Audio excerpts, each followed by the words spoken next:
The night descends. Imagine the world of thousands of years ago, when the boundaries between darkness and light were sharper than they are today. There were no street lamps to soften the night, no warm electric hum to remind people of their safety. When the sun dipped beneath the horizon in late October, the darkness was whole and holy. For the ancient Celts, this time marked the turning of the year. They called it Samhain, pronounced so-in. It was the eve when the old sun died, and winter's ghost began its rule. The Celts believed the world of the living and the realm of the dead were never far apart. But on Samhain, the veil thinned. Through the mist, ancestors returned, not always to harm, sometimes merely to linger, to taste the smoke of offerings, to sit unseen at the fire. And so the people built bonfires on the hills. They left food by their doorsteps, milk on the thresholds, and a place at the table for those who had crossed beyond. These acts were not superstition alone. They were gestures of continuity, acknowledgments that life and death were threads of the same tapestry. To live was to remember. To remember was to honor. To honor was to keep the balance of the world intact. Now close your eyes for a moment and listen to the sound of distant wind through tall grass. It might be the same whisper those hilltop fires once made. Centuries before the first jack-o'-lantern flickered. Good evening, traveler.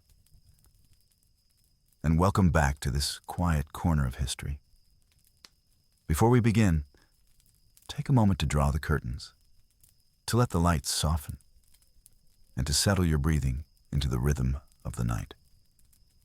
If you are listening beneath a blanket or by the dim glow of a candle, know that you are among friends, seekers of calm and of forgotten tales.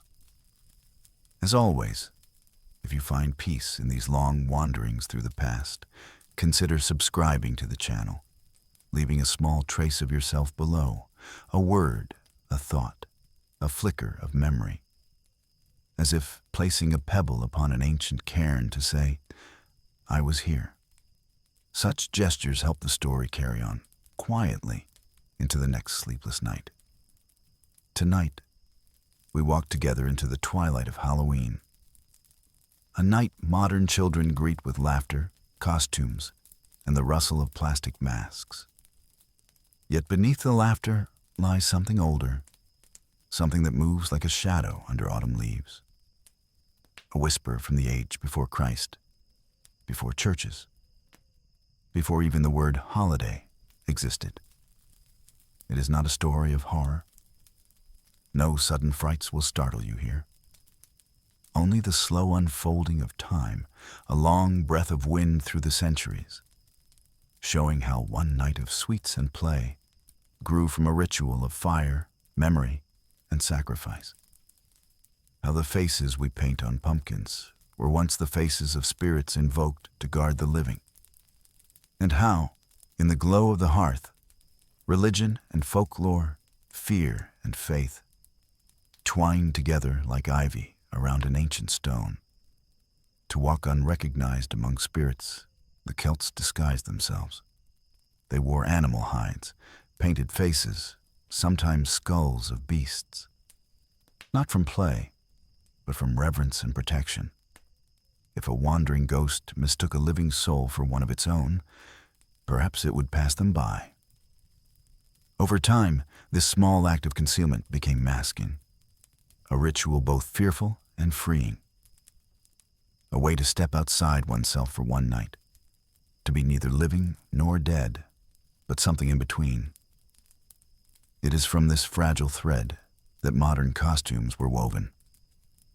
We may smile at children in ghost sheets and painted faces, but they are unknowingly echoing a tradition almost 3,000 years old. The skull, that enduring emblem of Halloween, once carried deep meaning. To the Celts, it was the seat of the soul, a vessel that could hold wisdom or ward off evil. When archaeologists uncover carved skulls and burial mounds, they find traces of red ochre, the color of blood, yes, but also of life, renewal, and dawn. It is strange and beautiful to think that what we now call macabre once symbolized protection, continuity, even affection for the dead. Imagine the night of Samhain across the Celtic lands. Bonfires burning on high ground, their flames reflected in 1,000 eyes below. The people gathered, farmers, warriors, children, each carrying a brand of fire home to relight their hearth.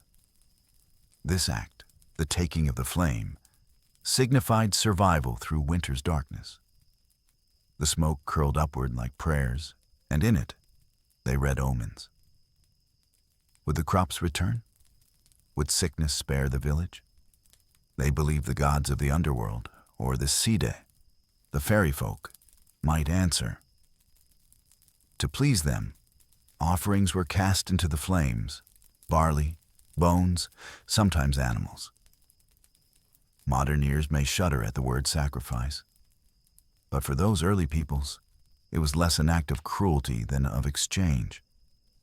Give something precious and receive the favor of unseen powers. In their eyes, the world was a circle, not a ladder. What went up in smoke came back as life in spring. Tonight, when we see a candle flickering inside a pumpkin, we might imagine it as a distant echo of those sacred hilltop fires. Tamed, miniaturized, softened for a gentler age. Centuries later, the Christian Church looked upon these customs and saw in them both danger and opportunity.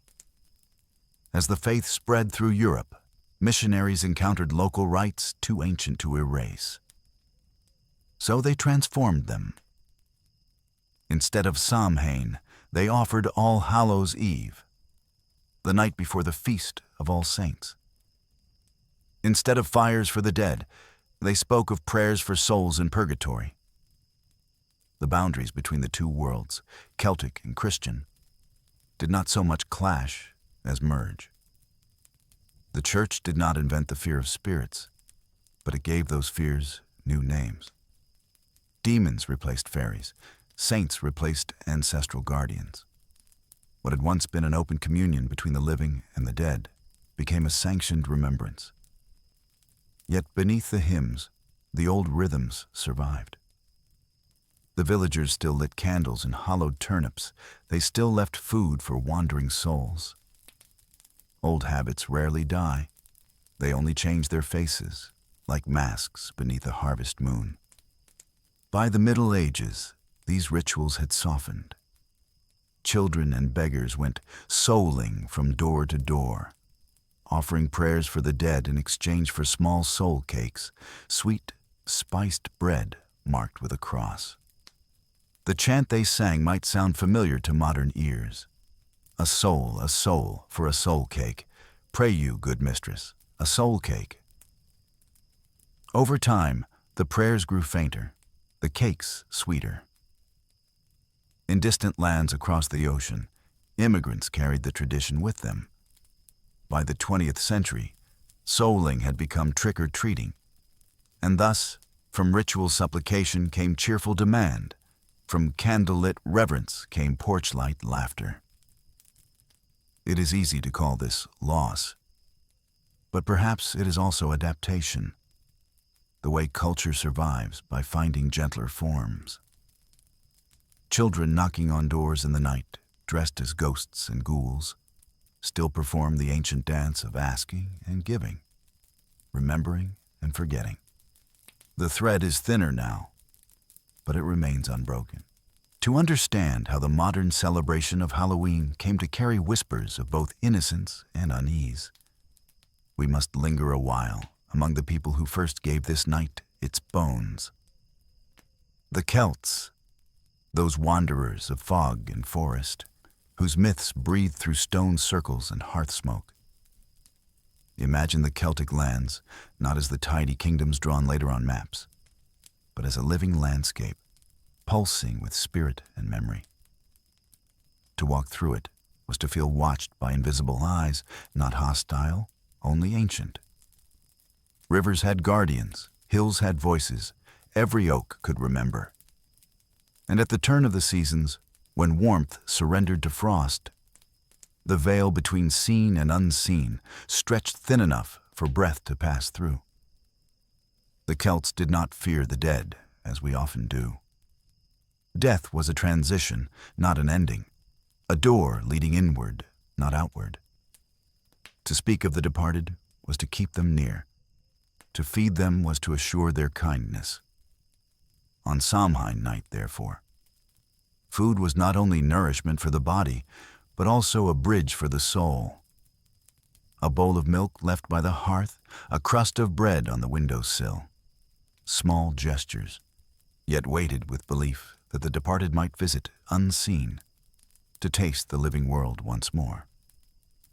The air on such nights was said to shimmer, not visibly, but perceptibly, as though the boundaries of breath and shadow had loosened.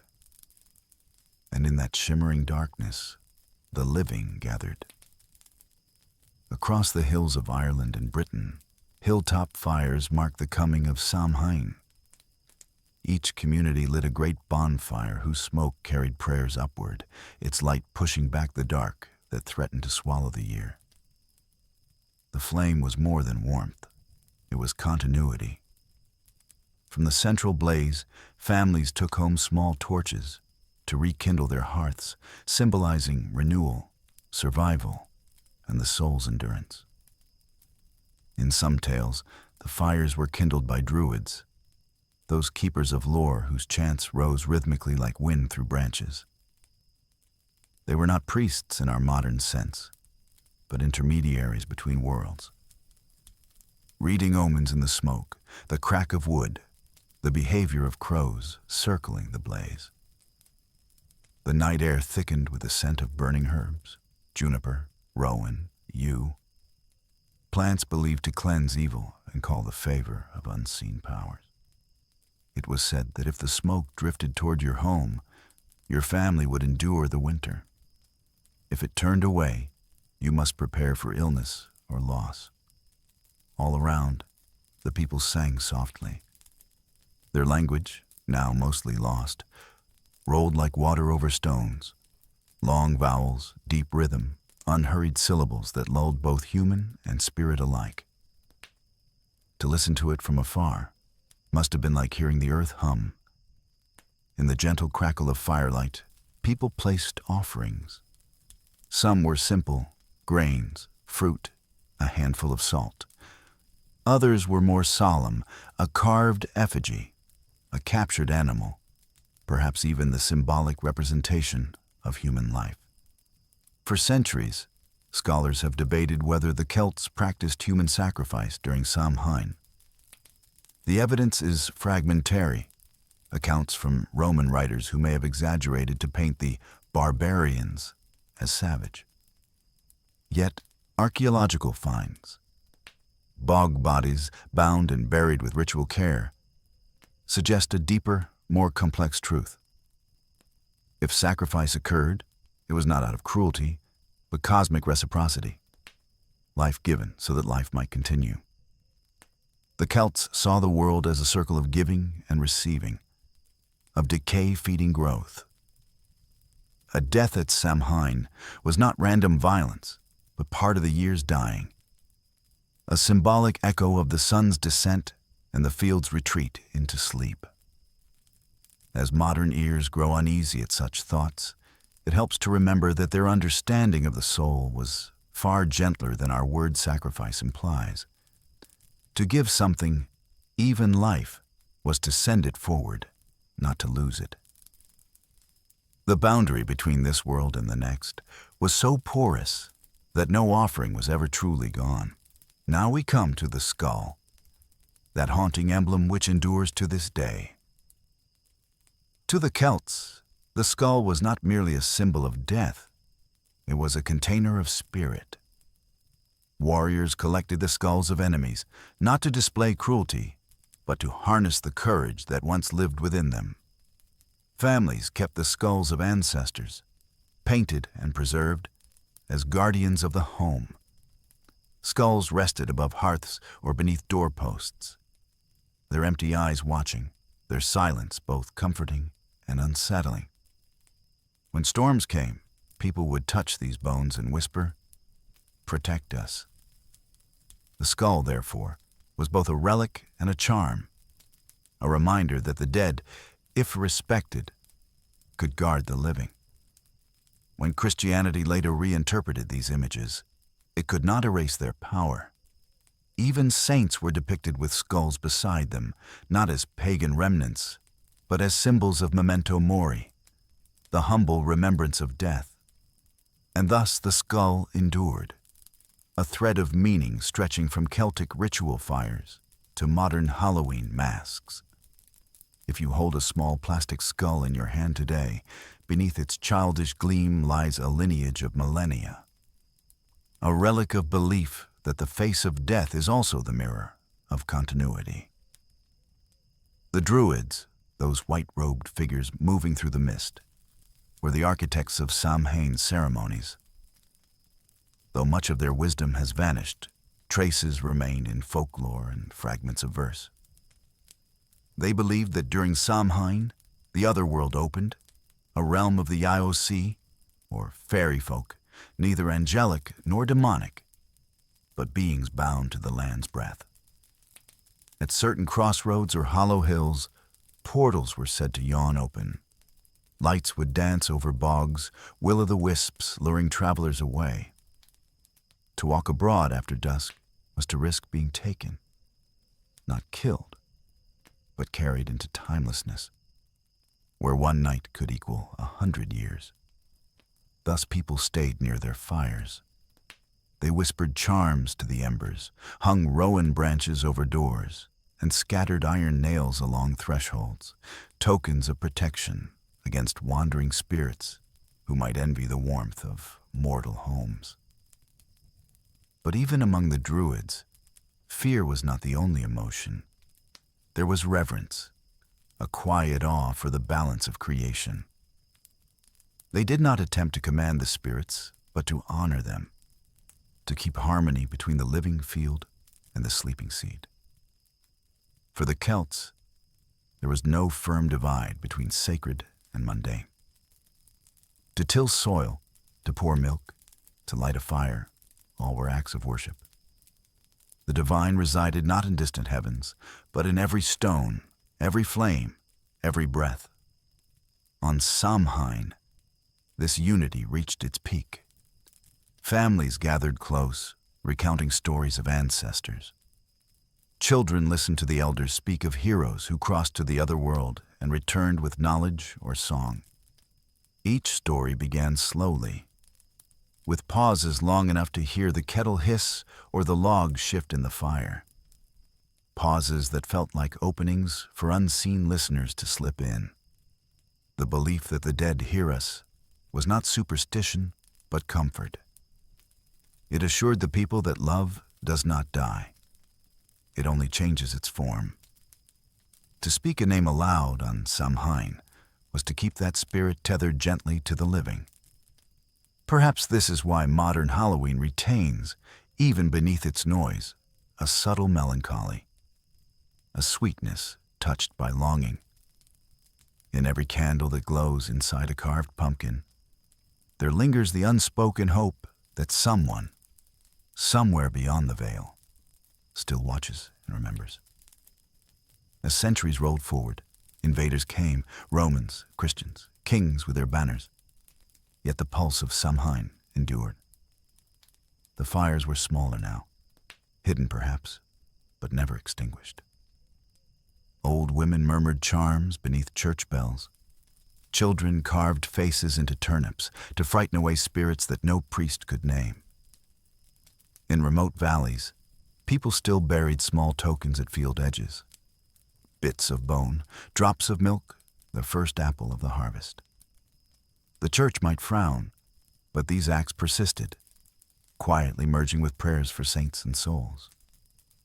In time, All Hallows' Eve absorbed Samhain's heartbeat, just as rivers absorb rain.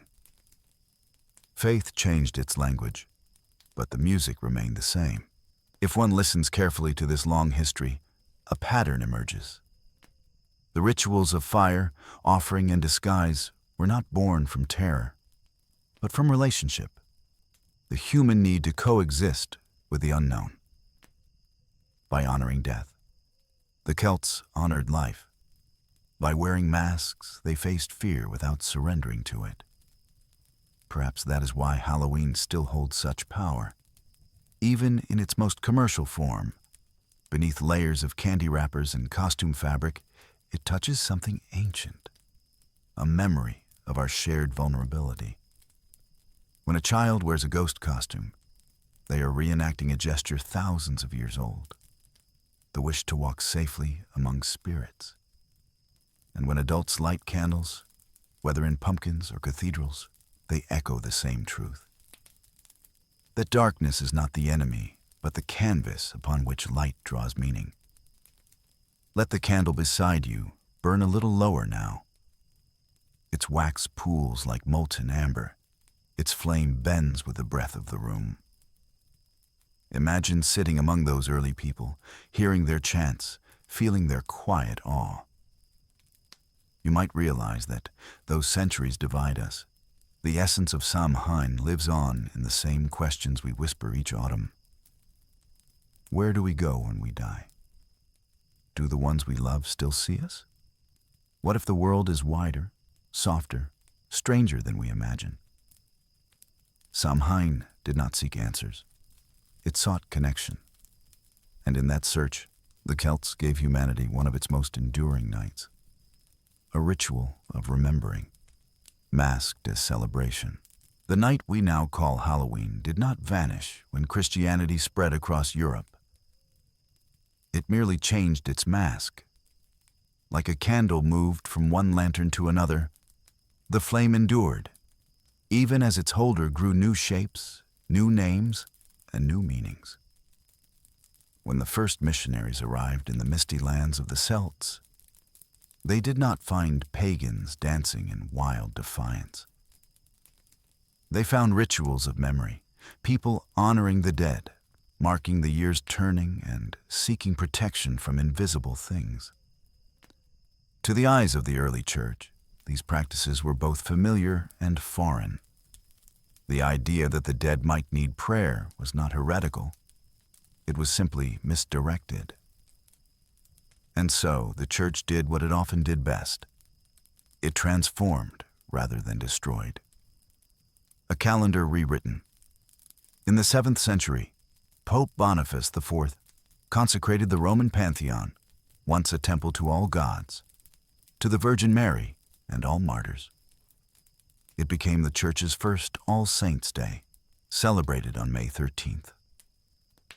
For a time, the arrangement suited Rome, where spring carried the fragrance of renewal and where the old pagan festivals of the dead were long forgotten.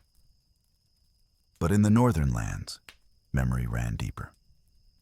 The chill of late October still summoned the ghosts of Samhain. The fires still burned in the hills. And so, in the year 835, Pope Gregory IV moved the feast to November 1st, to stand directly upon the ashes of the Celtic New Year. This subtle act, a shift of date, became one of the most remarkable mergers in cultural history. The night before All Saints' Day, October 31st, became All Hallows' Eve, eventually shortened, in the soft erosion of centuries, to Halloween. The Church had placed its holy vigil atop the bones of Samhain, like a cathedral built over an ancient shrine. The structure was new. The foundation remained ancient. In those early medieval centuries, the line between faiths was not clean. A villager might attend Mass at dawn and light a candle for the saints, then return home and place another flame before a bowl of milk for the ancestors. To the Church, this was syncretism, an untidy blending of beliefs. To the people, it was harmony, one world with many layers. Old customs persisted like roots beneath tilled soil. When the priest spoke of saints watching over the living, the villagers thought of their grandfathers. When he prayed for the souls of the departed, they thought of the spirits walking the mist. And when the bell tolled on All Hallows' Eve, they heard not warning but welcome. The same message Samhain had always carried. The veil is thin. Remember those who once stood beside you. The Church, in its wisdom or its caution, accepted much of this blending. It redefined rather than forbade. The dead were no longer to be fed with offerings, but remembered with prayer.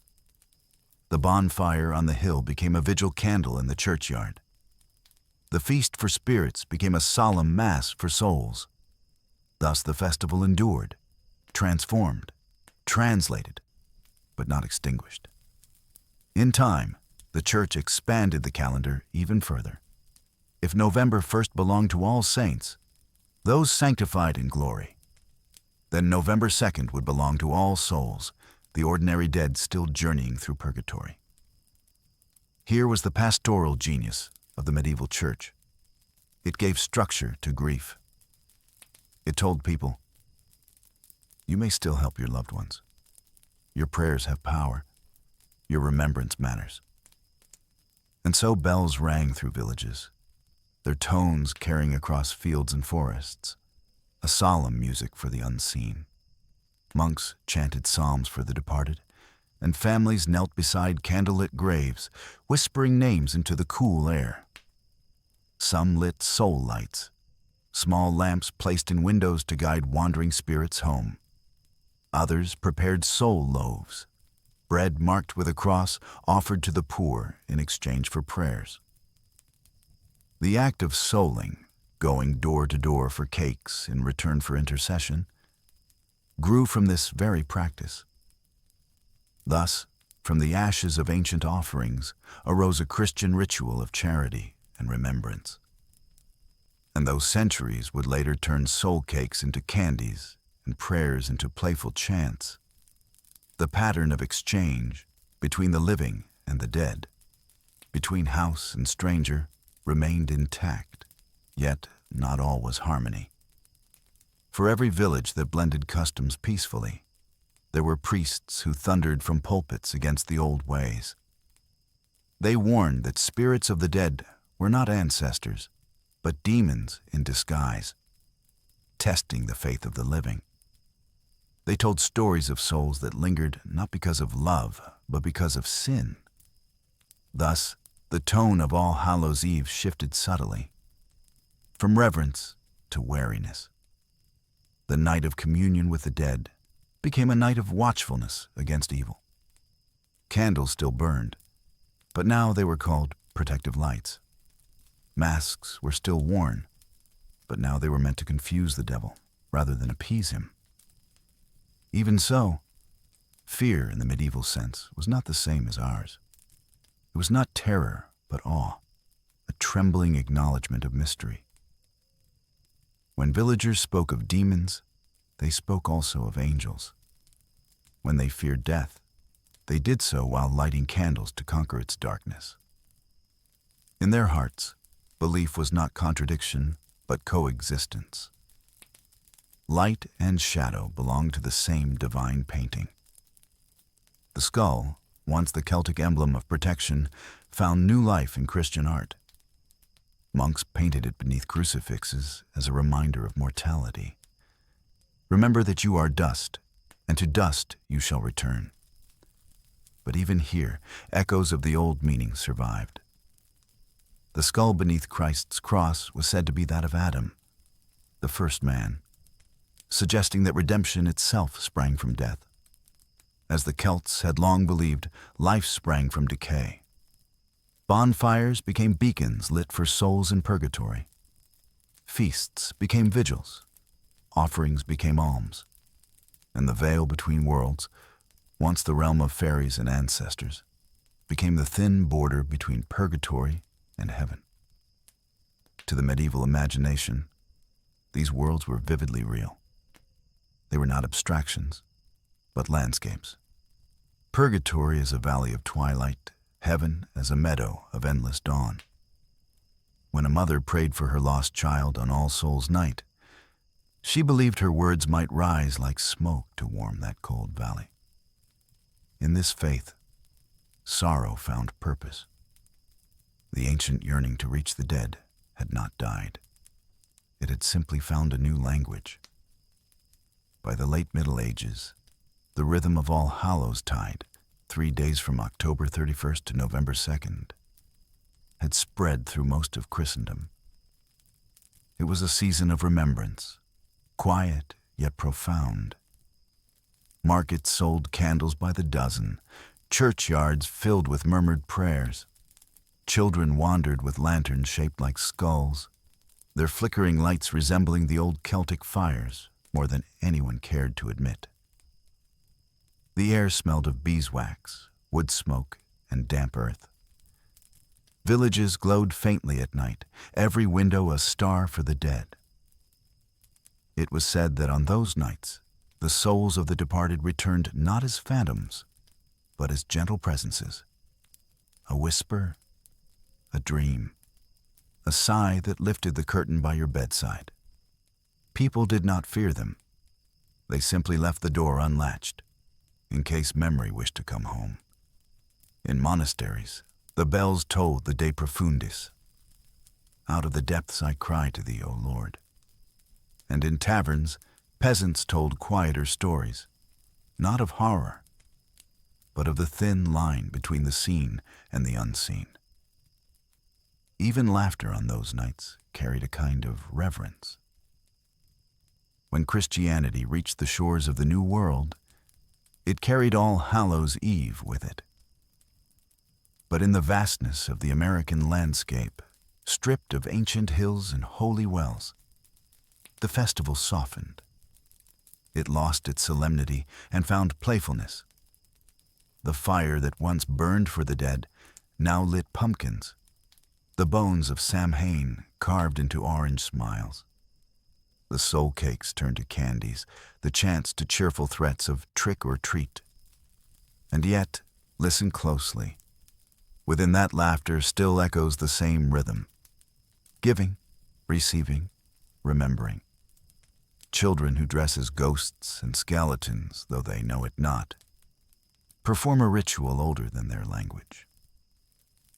Each knock on a door repeats the ancient plea for favor, for food, for recognition, and each gift offered answers it. The world may have forgotten why, but the heart remembers how. If we trace this thread backward, from the jack-o'-lantern to the turnip, from the church bell to the druid's chant, we find not opposition, but continuity. Both pagan and Christian alike sought to make peace with death.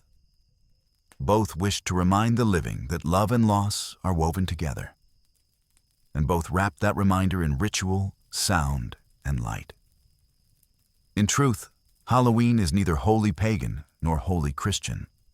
It is human, a creation born of longing, fear, gratitude, and imagination. Every candle lit on this night, whether for saints or spirits, participates in the same act, a conversation across time. Now, as our tale drifts toward the later centuries, toward colonial hearths, Puritan scorn, and the eventual revival of Halloween in America, let us pause in the quiet of a medieval churchyard. Picture rows of moss-covered stones. The air carries the scent of rain on earth. Candles flicker in jars of colored glass. A woman kneels, tracing her husband's name carved in Latin she cannot read. Behind her, a boy laughs softly, his lantern glowing like a captured star. Somewhere beyond, an owl calls, and the wind lifts a few leaves, thin as parchment, over the graves. This is not a scene of fear, but a belonging. The living and the dead, side by side, acknowledging each other in silence. The church bell tolls, the flame wavers, and history for a moment holds its breath. History does not erase easily.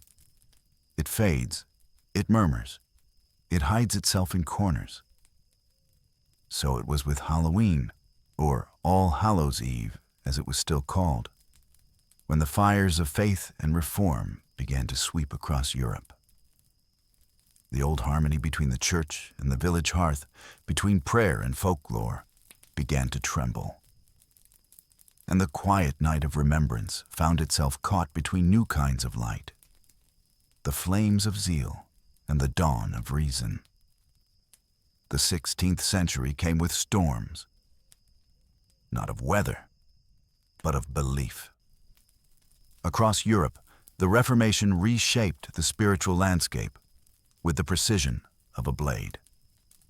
Martin Luther's hammer on the church door at Wittenberg rang louder than any All Hallows bell. The call for reform was not merely theological. It was emotional, a yearning to strip away the gilded layers of ritual and return to something pure, something unmediated. But with that cleansing came loss. The Church's long calendar of saints and souls, its candlelit vigils and whispered prayers for the dead, were suddenly questioned. To the new reformers, there were no souls in purgatory to intercede for, only the living and the saved.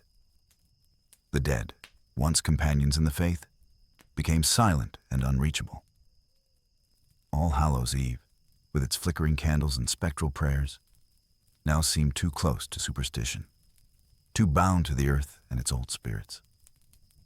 And so, across many Protestant lands, it began to fade. Bells that once tolled for the departed fell silent. The fires on the hills were extinguished. Priests who once spoke of the thin veil were replaced by preachers who thundered of sin. And yet, in the hearts of the people, the memory remained, like embers beneath ash.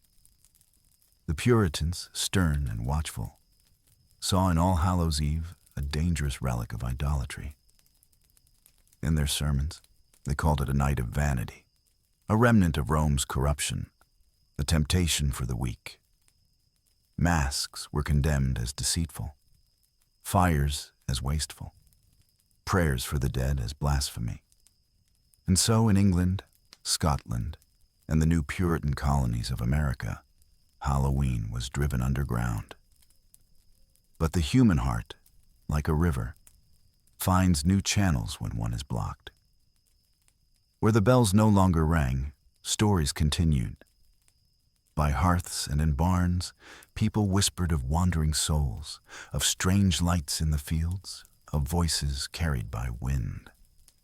The old Samhain lived on, not in ritual, but in imagination. Children, though forbidden to celebrate, played small games of fright in secret. Farmers muttered charms under their breath when the last harvest moon rose.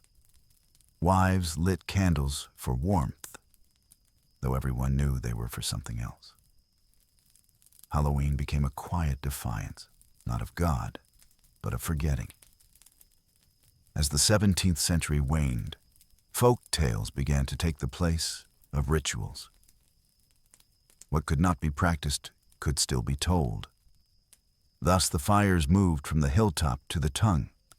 The ghost story, whispered at dusk, meant to chill without condemning, became the heir to the ancient rites of Samhain. And here, another transformation occurred. What was once sacred, the meeting of the living and the dead, became literature, entertainment, memory disguised as tale. In these stories, spirits no longer demanded offerings, but told moral lessons. The devil, once feared as a presence, became a character, a trickster, a negotiator, even a fool. The Enlightenment was dawning, and with it came the age of reason. But reason, like daylight, only made the shadows seem sharper. Even philosophers who denied the supernatural found themselves fascinated by it. They wrote treatises on ghosts, skeptical yet wistful. The belief that something lingered beyond death refused to die. It simply put on new attire, as it always had. In the countryside, especially in Ireland, Scotland, and parts of Wales, the festival persisted in disguised forms. The church no longer blessed it, but neither could it erase it. People celebrated under other names: Nutcrack Night, Mischief Night, Snap-Apple Night. Fires were smaller, laughter softer, but the pulse was the same. They told fortunes by candlelight, floating nutshells on water to see who would marry first. They gazed into mirrors by moonlight, hoping to glimpse a future spouse or a spirit guide. In these quiet games, the ancient belief in divination at the year's turning endured. For the Celts, Samhain had been a time of prophecy, when boundaries blurred and glimpses of what might come were possible. The Christians turned it into a time of prayer. Now, the villagers made it a night of curiosity and play, harmless on the surface, but beneath it, an acknowledgement that the world was still mysterious, that time itself could be softened by faith and fear. In Ireland especially, turnips were carved into grotesque faces lit by tallow candles. These were the jack-o'-lanterns, born not from modern pumpkins, but from the peat-rich soil of Celtic farms. Their hollow eyes were meant to frighten away evil, or perhaps to imitate it, depending on whom you asked. They glowed beside doors and windows, guardians, jesters, and memories of the bonfires now forbidden. The Enlightenment, that proud age of learning, was not immune to ghosts.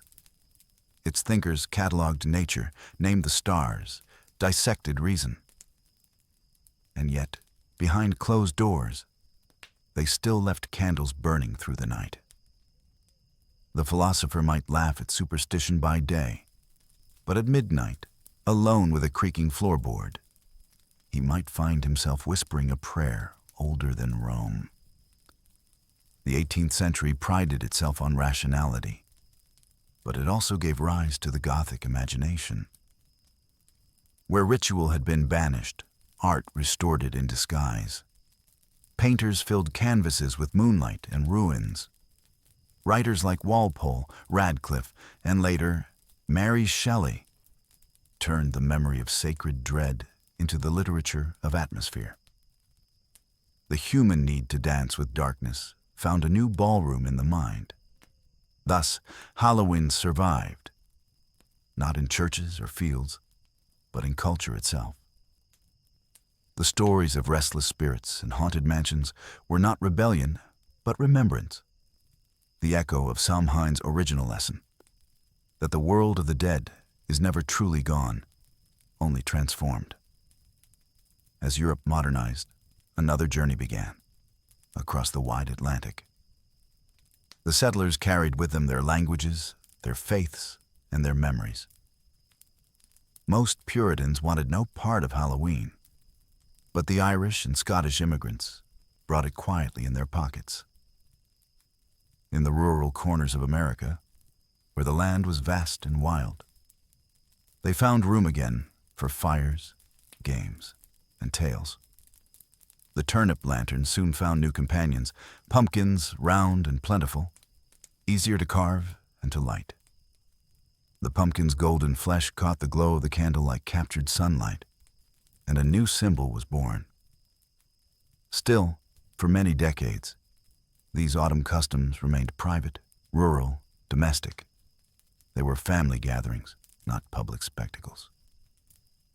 It would take time and another century for Halloween to rise again from its long sleep. Whispers of the old faith. Yet even as the Enlightenment promised reason and progress, some minds turned backward, yearning for the lost poetry of the sacred world. In remote parishes, priests wrote of All Souls' Night as a time when prayers could still be heard by wandering souls. Poets like Robert Burns immortalized Halloween as a night of laughter and divination, half mockery, half reverence.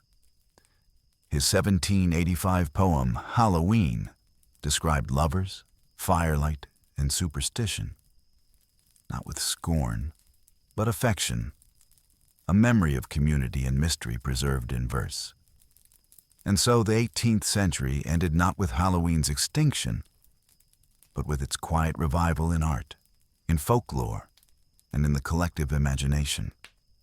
The festival had adapted again, as it always did, to survive the age that tried to forget it. In the early 19th century, Halloween slept. Its remnants lay scattered, a poem here, a country custom there. It was neither holy nor heretical, merely forgotten by the urban world. But forgetting is never complete. In the dim light of rural cottages, in the stories passed to children, something still stirred. When the wind howled across the moors, when a candle guttered for no reason, people still thought of that night when the world turned soft and the dead drew near. The Enlightenment had tried to make the night safe, lit, explained, tamed. But deep in the human heart, there remained a longing for mystery. And that longing would one day awaken again, giving rise to the Halloween we know, playful, commercial, and yet still, somehow, touched by the sacred. Let us pause here, listener. Imagine a world without streetlights, without the hum of engines, only the steady tick of a clock, the faint crackle of a dying fire. Outside, the wind combs through the last of the leaves. A single candle burns on the table. In its light, history appears as it truly is. Not a line, but a circle, glowing faintly against the dark. The people of the Reformation and the Enlightenment may have thought they banished the old spirits. In truth, they simply gave them new forms, in language, in story, in art. Halloween, once again, had survived by becoming something else. There are seasons in human memory, just as in the natural world. After long winters of silence, something buried will stir again. A root sensing warmth beneath the soil. So it was with Halloween. For 2 centuries it had slept quietly, surviving only in fragments of custom, in rural corners, in the private imagination of poets. But the 19th century, for all its factories and steam engines, carried a strange nostalgia, a longing for lost enchantment. As cities grew louder, hearts grew fonder of the soft, remembered night. And so, from the dim cottages of Ireland to the polished parlors of London, from the moors of Scotland to the small towns of America, Halloween returned, not as the solemn rite it once was, but as a night of storytelling, laughter, and gentle shivers. The 19th century was a time of gathering, of folklorists, antiquarians, and poets who bent close to the ground to listen for old voices before they vanished. They walked the roads of Ireland and the Highlands, notebooks in hand, recording charms, songs, and customs that had never before been written down. What they found was the faint heartbeat of Samhain, thinned by centuries but still alive. Men like Sir Walter Scott, Thomas Croker, and later W.B. Yeats treated folklore not as superstition, but as poetry, the collective dream of a people. Their books gave the old stories new dignity. And so Halloween re-entered drawing rooms and lecture halls, clothed in the language of heritage rather than heresy. In the same years, the Romantic movement swept through art and literature. Painters filled their canvases with ruins bathed in moonlight. Poets lingered on twilight and mortality. The air of the age was receptive once more to ghosts, not as demons to be feared, but as symbols of memory and yearning. Halloween, after centuries of suppression, had found a culture ready to listen. If one name stands above this revival, it is Robert Burns. His 1785 poem, Halloween, still recited in Scotland and beyond, gathered the folk rituals of his youth and wrapped them in warmth and humor. Burns did not mock the old ways. He cherished them. He wrote of girls roasting nuts in the fire to read the fortunes of their lovers, of lads pulling kale roots in the dark, of laughter and superstition intertwined like ivy. Through Burns, Halloween became something intimate again, a night of community rather than doctrine. He painted it not as blasphemy nor as sin, but as a tender celebration of the countryside and its people. In his verses, the sacred and the playful walked hand in hand, as they had done in the age of the Celts. When Victorians later read Burns, they felt nostalgia for a simpler world, a world where the hearth still spoke and the wind still carried secrets. By the middle of the 19th century, Halloween had crossed the ocean for good. In America, where Irish and Scottish immigrants mingled their traditions, the festival began to take new form. Turnips were replaced by pumpkins, abundant and easy to carve. The grim faces of the old lanterns softened into cheerful grins. The offerings of milk became bowls of candy. The change was gentle, unplanned, an evolution shaped by comfort and light. Meanwhile, in Victorian Britain, the domestic hearth became the new altar of memory. Families gathered on Halloween night for games, bobbing for apples, mirror-gazing, fortune-telling, each one an echo of the ancient divinations of Samhain. Candles flickered in parlors, laughter mingled with caution, the smell of roasted nuts filled the room. It was no longer a night of fear, but of curiosity, a night that allowed people to play with the invisible, while feeling safe behind lace curtains and lamplight. And beneath the play, something deeper stirred, a yearning to reconnect with the world's mystery, to believe that not everything could be explained by reason alone. The Victorians adored ghosts, not the gruesome monsters of later horror, but quiet visitations, figures in pale clothing who drifted through corridors, tapping gently on memory. Magazines printed tales for Halloween evenings, designed to be read aloud by the fire.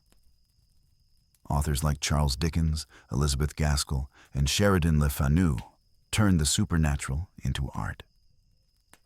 It is telling that Dickens, the champion of social compassion, wrote that ghosts are the memory of what the living owe. In his world, spirits were moral teachers, gentle reminders that love and regret do not end at the grave. The Victorians, for all their fascination with death, sought not terror, but reconciliation. Thus, Halloween in the 19th century became a night for stories, where fear could be softened into wonder, and where imagination served as a bridge between faith and science. The ghosts were welcome, provided they knocked politely. It is one of history's quiet ironies that the same age which invented the telegraph and the microscope also revived belief in fairies and the afterlife. While scientists studied invisible forces, electricity, magnetism, X-rays, others wondered if the soul too might be measurable. The boundary between the natural and the supernatural blurred again, much as it had in Celtic times. This gave rise to spiritualism, that curious blend of seance and sermon that filled Victorian parlors with rapping tables and whispering mediums. Though not strictly Halloween, its spirit belonged to the same yearning, to speak once more with the dead. Every seance was, in its own way, a Samhain fire, an attempt to open the veil with care, to light a candle for the unseen. Theologians warned, scientists scoffed, but the public listened. The old hunger for communion could not be quenched by intellect alone. And so the night of ghosts found allies, even among those who thought themselves modern. Across the Atlantic, Halloween blossomed into something distinctly American, less solemn, more communal, yet still carrying whispers of its ancestry. By the 1840s, Irish famine refugees brought with them the carved lanterns, the fortune-telling games, the stories of Jack-o'-lantern and his wandering soul. In small towns, children began dressing up, visiting neighbors, singing songs, or reciting rhymes in exchange for sweets or coins. It was not yet trick or treat, but the seed was planted. In this new land, where old class structures had melted away, Halloween became a festival of neighborhood belonging, a night when every door could be knocked upon, every light shared. And as the pumpkin's grin replaced the grim skull, the night grew brighter, not darker. Yet beneath the play, something ancient persisted.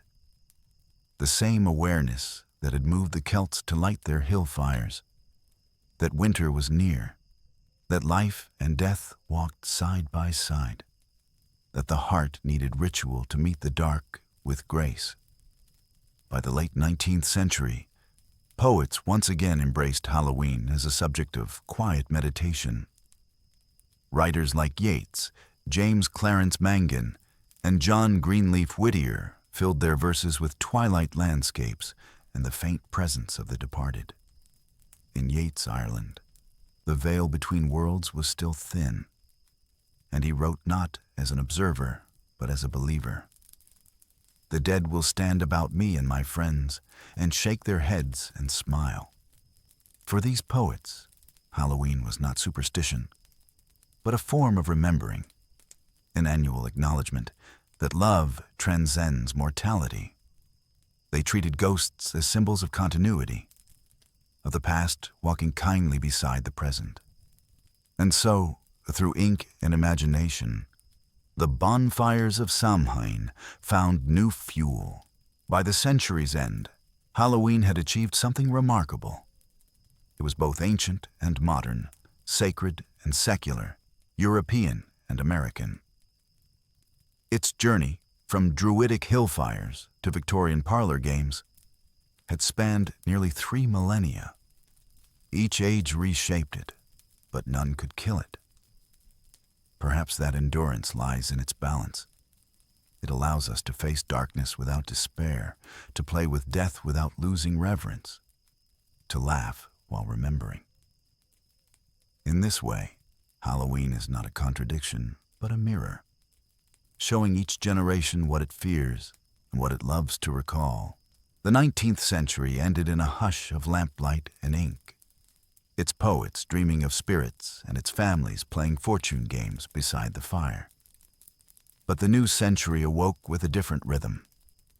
The hum of machinery, the flicker of electric bulbs, the whistle of trains crossing vast dark plains.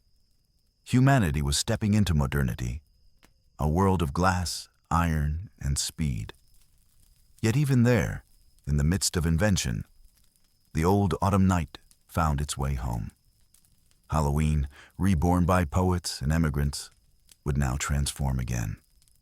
It would slip through factory towns and city streets, wearing new masks, smiling with new faces. And yet, beneath it all, whisper the same quiet truths about memory, darkness, and light. At the dawn of the 20th century, electricity was spreading like dawn across the world. In cities, gas lamps gave way to the electric glow of bulbs that banished night's shadows. And yet, on one evening each year, people turned them off, just for a while, and lit instead the warm, living light of candles inside pumpkins. The contrast was striking, the steady hum of modernity beside the flicker of ancient ritual. In parlor windows of Boston, New York, and Chicago, the carved pumpkins smiled from their sills like old friends returned. They reminded the city dwellers that even in a mechanized age, there remained room for small, wordless mystery. The pumpkin's grin had changed shape, softer now, cheerful, but it still carried the essence of those hilltop fires of the Celts, a flame for the turning year, a spark against the encroaching dark.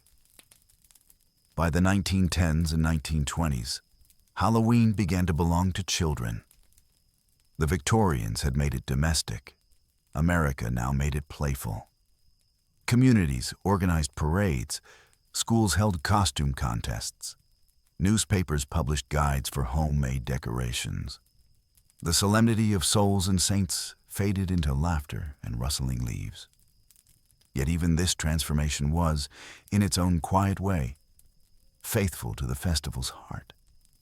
The masks, the knocking on doors, the offerings, all remained.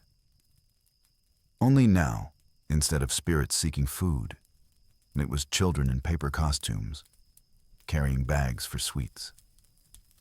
The earliest trick-or-treaters did not yet use that phrase. They simply went round the houses. They were rewarded not with store-bought candy, but with apples, cookies, or a penny. The gesture was ancient, its meaning unchanged. The living reaching out, the household responding, the exchange of goodwill in the dark. By the 1920s, Halloween had become a civic celebration. Small towns across America held lantern parades and community dances. Adults wore masks again, no longer to hide from spirits, but to join in harmless mischief. Papers of the time spoke of Masquerade Night, when laughter drifted from porches and music from town halls. Yet behind the gaiety, there was still something ritualistic in the act of disguise. To put on a mask, even a comic one, was to acknowledge that human identity is fluid, that we are all, in some way, shadows of ourselves. On Halloween, one could be anyone, or no one, for a little while. It was an old instinct dressed in new clothes. The Celts, animal skins reborn as paper masks. The Druids' anonymity turned to delight. The sacred had become social, but its pulse remained steady beneath the laughter. When the Great Depression struck in the 1930s, followed by the long shadow of the Second World War, Halloween grew quieter. Sugar rationing dimmed the candy bowls, and blackouts darkened the windows. In many places, the festival was suspended entirely. But as so often in history, absence only deepened affection. When peace returned, people longed for joy. Simple, communal, innocent joy. And so the 1950s became the golden age of Halloween.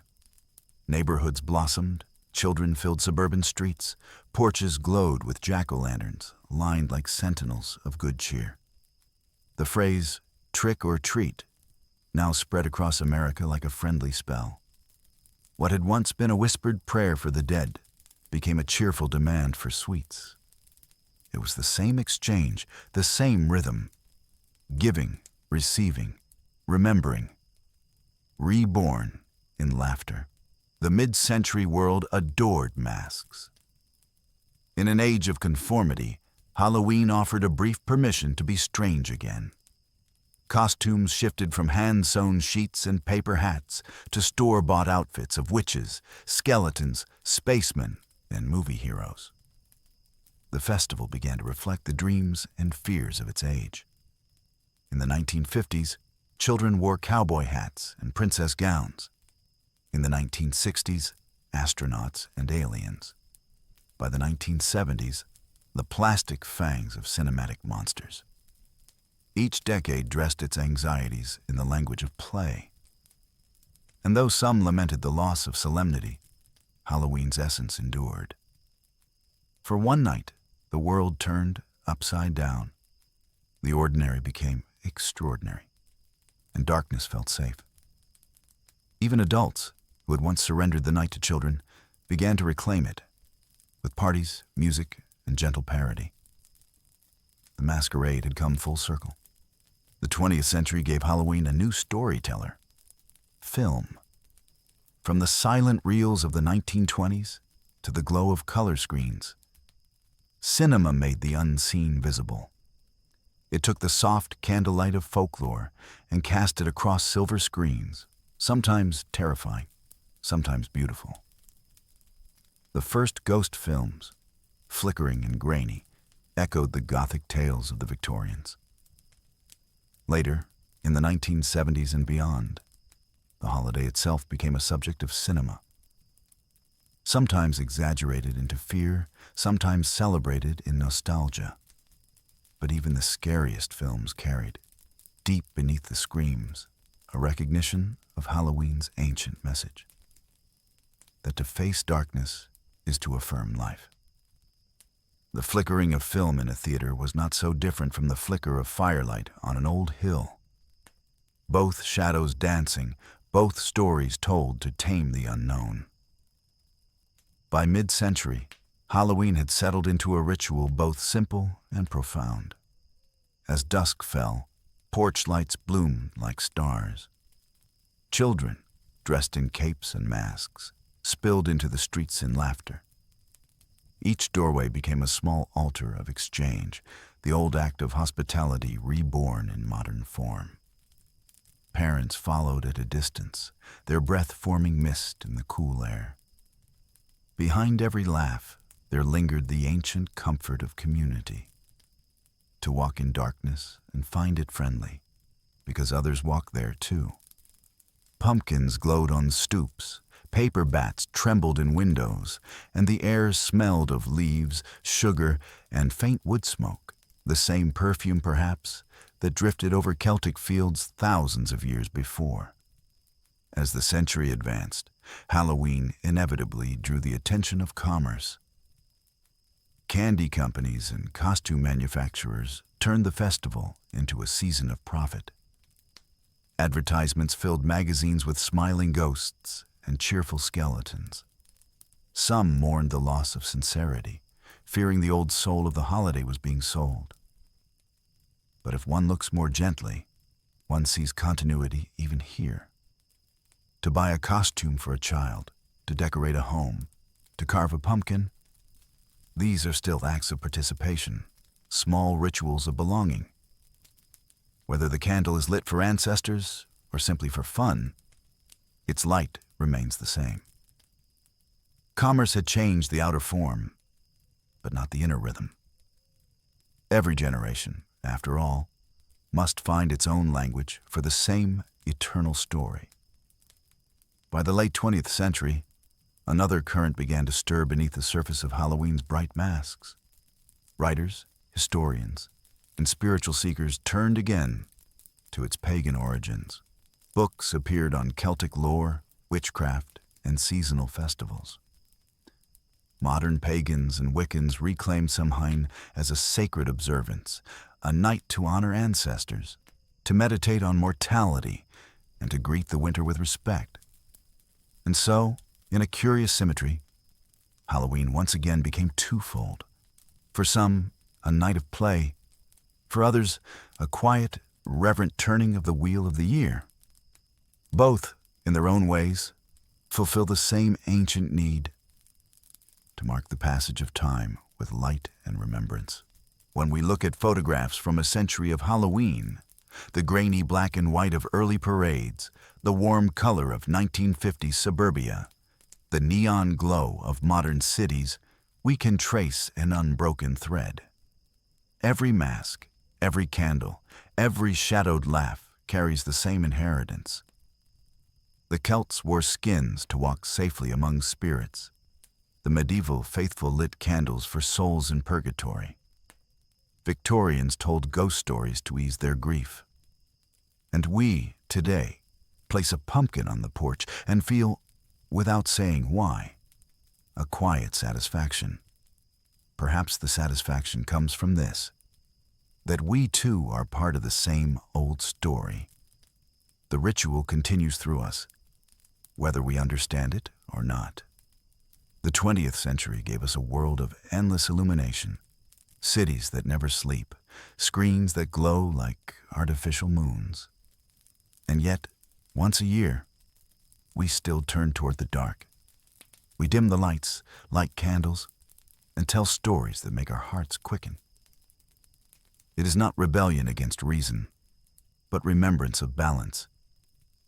For even progress must pause to honor what it has outgrown. Halloween reminds us that mystery is not the enemy of knowledge, and that play can carry wisdom. It teaches, softly, that the line between past and present is as thin as it ever was. By the middle of the 20th century, Halloween had found its shape. Orange lights, grinning pumpkins, children's laughter rising under a harvest moon. But something else began to move. Within that cheerful surface, a new kind of storytelling, born of shadow and silver light. The 20th century was the first age in which the image itself became ritual. Where once people gathered round bonfires, they now gathered round screens. In the 1950s, as televisions flickered in living rooms across America, Halloween slipped quietly into the glow. Variety shows aired costumed specials. Animated pumpkins danced between commercials for chocolate and corn syrup. The camera lens replaced the village square. The laugh track echoed where once children's songs had rung through lanes. Families watched It's the Great Pumpkin, Charlie Brown, 1966. And for the first time, the holiday spoke in the voice of nostalgia rather than mischief. The story of Linus waiting faithfully in the pumpkin patch transformed Halloween from a night of tricks into a meditation on belief, gentle, funny, but sincere. It taught a new generation that faith in the unseen was not foolish but human. The television became the modern hearth, a place of gathering, reflection, and mild enchantment. Through its flicker, the ancient bonfire still burned. Yet the same century that invented comfort also invented spectacle. The 1970s and 80s brought horror cinema, a genre that dressed the old myths in modern clothing. Films such as Halloween, 1978, The Exorcist, and Poltergeist reimagined the October night not as a friendly masquerade, but as a confrontation with fear itself. To some, this was corruption. The holy turned into horror. But look closer. The logic was the same as Samhain's, only louder. To face fear in safety, to walk with monsters and survive, that too is a kind of ritual courage. The cinema audience, seated in darkness, shared the ancient experience of the tribe before the fire. Collective trembling, collective release. Every scream that ended in laughter was a small prayer of relief. The demons were not real, but the fear was, and so was the cleansing that followed. In the mirrored surface of horror, Halloween rediscovered its oldest meaning, to meet the dark and come home alive. While screens flickered indoors, outside the streets remained gentle. The 1970s and 80s suburban Halloween became a memory factory. Costumes of plastic and polyester, porch lights glowing, parents waving from doorways. Photographs from the era show children frozen mid-laughter beneath canopies of amber leaves. Those images have become their own mythology. The safe, small-town night that people now recall as the real Halloween. In truth, the night was never static. It changed with every decade. But nostalgia is another mask the holiday wears, a way of remembering not what was, but what we wish to keep. Even the faint smell of burnt candle wax inside a pumpkin can carry a lifetime of Octobers. By the end of the 20th century, Halloween had become a season rather than a single night. Shops filled with orange and black weeks before the 31st. Neighborhoods competed in decoration. School plays retold the legend of the Headless Horseman. Orchestras performed eerie suites beneath colored lights. The sacred and the commercial coexisted in uneasy friendship, like two spirits sharing one body. Yet, even the spectacle has its tenderness. When parents carve pumpkins with their children, when friends gather for parties, they participate, knowingly or not, in the same cycle of renewal. Light in darkness, warmth before winter, remembrance through creation. It is not the purity of the ritual that matters, but the continuity of gesture. As the new millennium arrived, Halloween entered the realm of the digital. Screens grew smaller, brighter, omnipresent. Photos of costumes replaced neighborhood parades. Ghost stories migrated to glowing feeds. Social media turned the festival into a shared dreamscape. Thousands of tiny bonfires flickering in the palms of hands.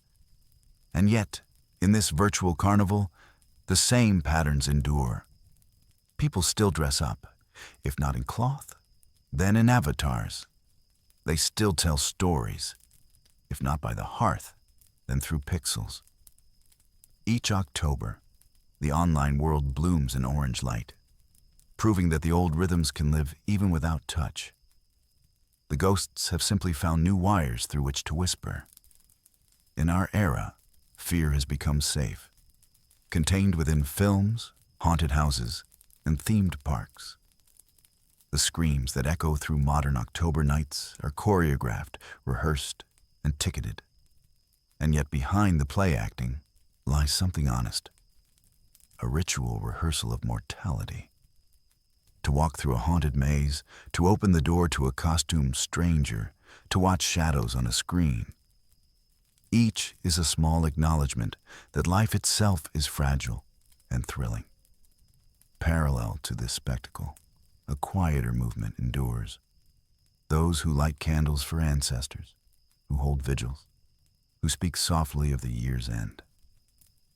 They remind us that Halloween is not only a festival of fright, but a feast of remembrance, a moment to look back with affection as the world tilts toward winter.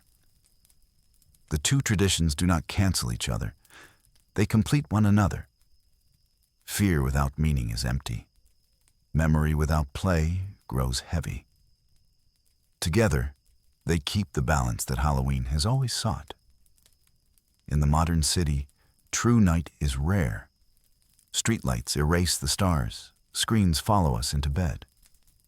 Yet once a year, even the brightest avenues fill with shadows again, fabricated, friendly shadows.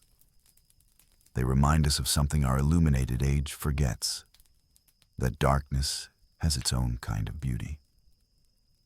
Walk down a suburban street on Halloween night.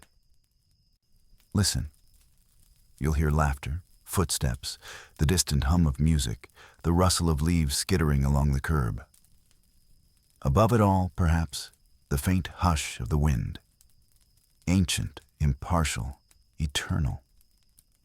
It is the same wind that once crossed Celtic moors, that once carried the smell of burning peat from the hill fires. The world changes, but the wind remembers. What then is Halloween now? A children's game? A commercial holiday? A faint echo of forgotten faiths? Perhaps all of these, and perhaps something more enduring. It is a mirror held up to the season itself. Playful yet somber, bright yet haunted.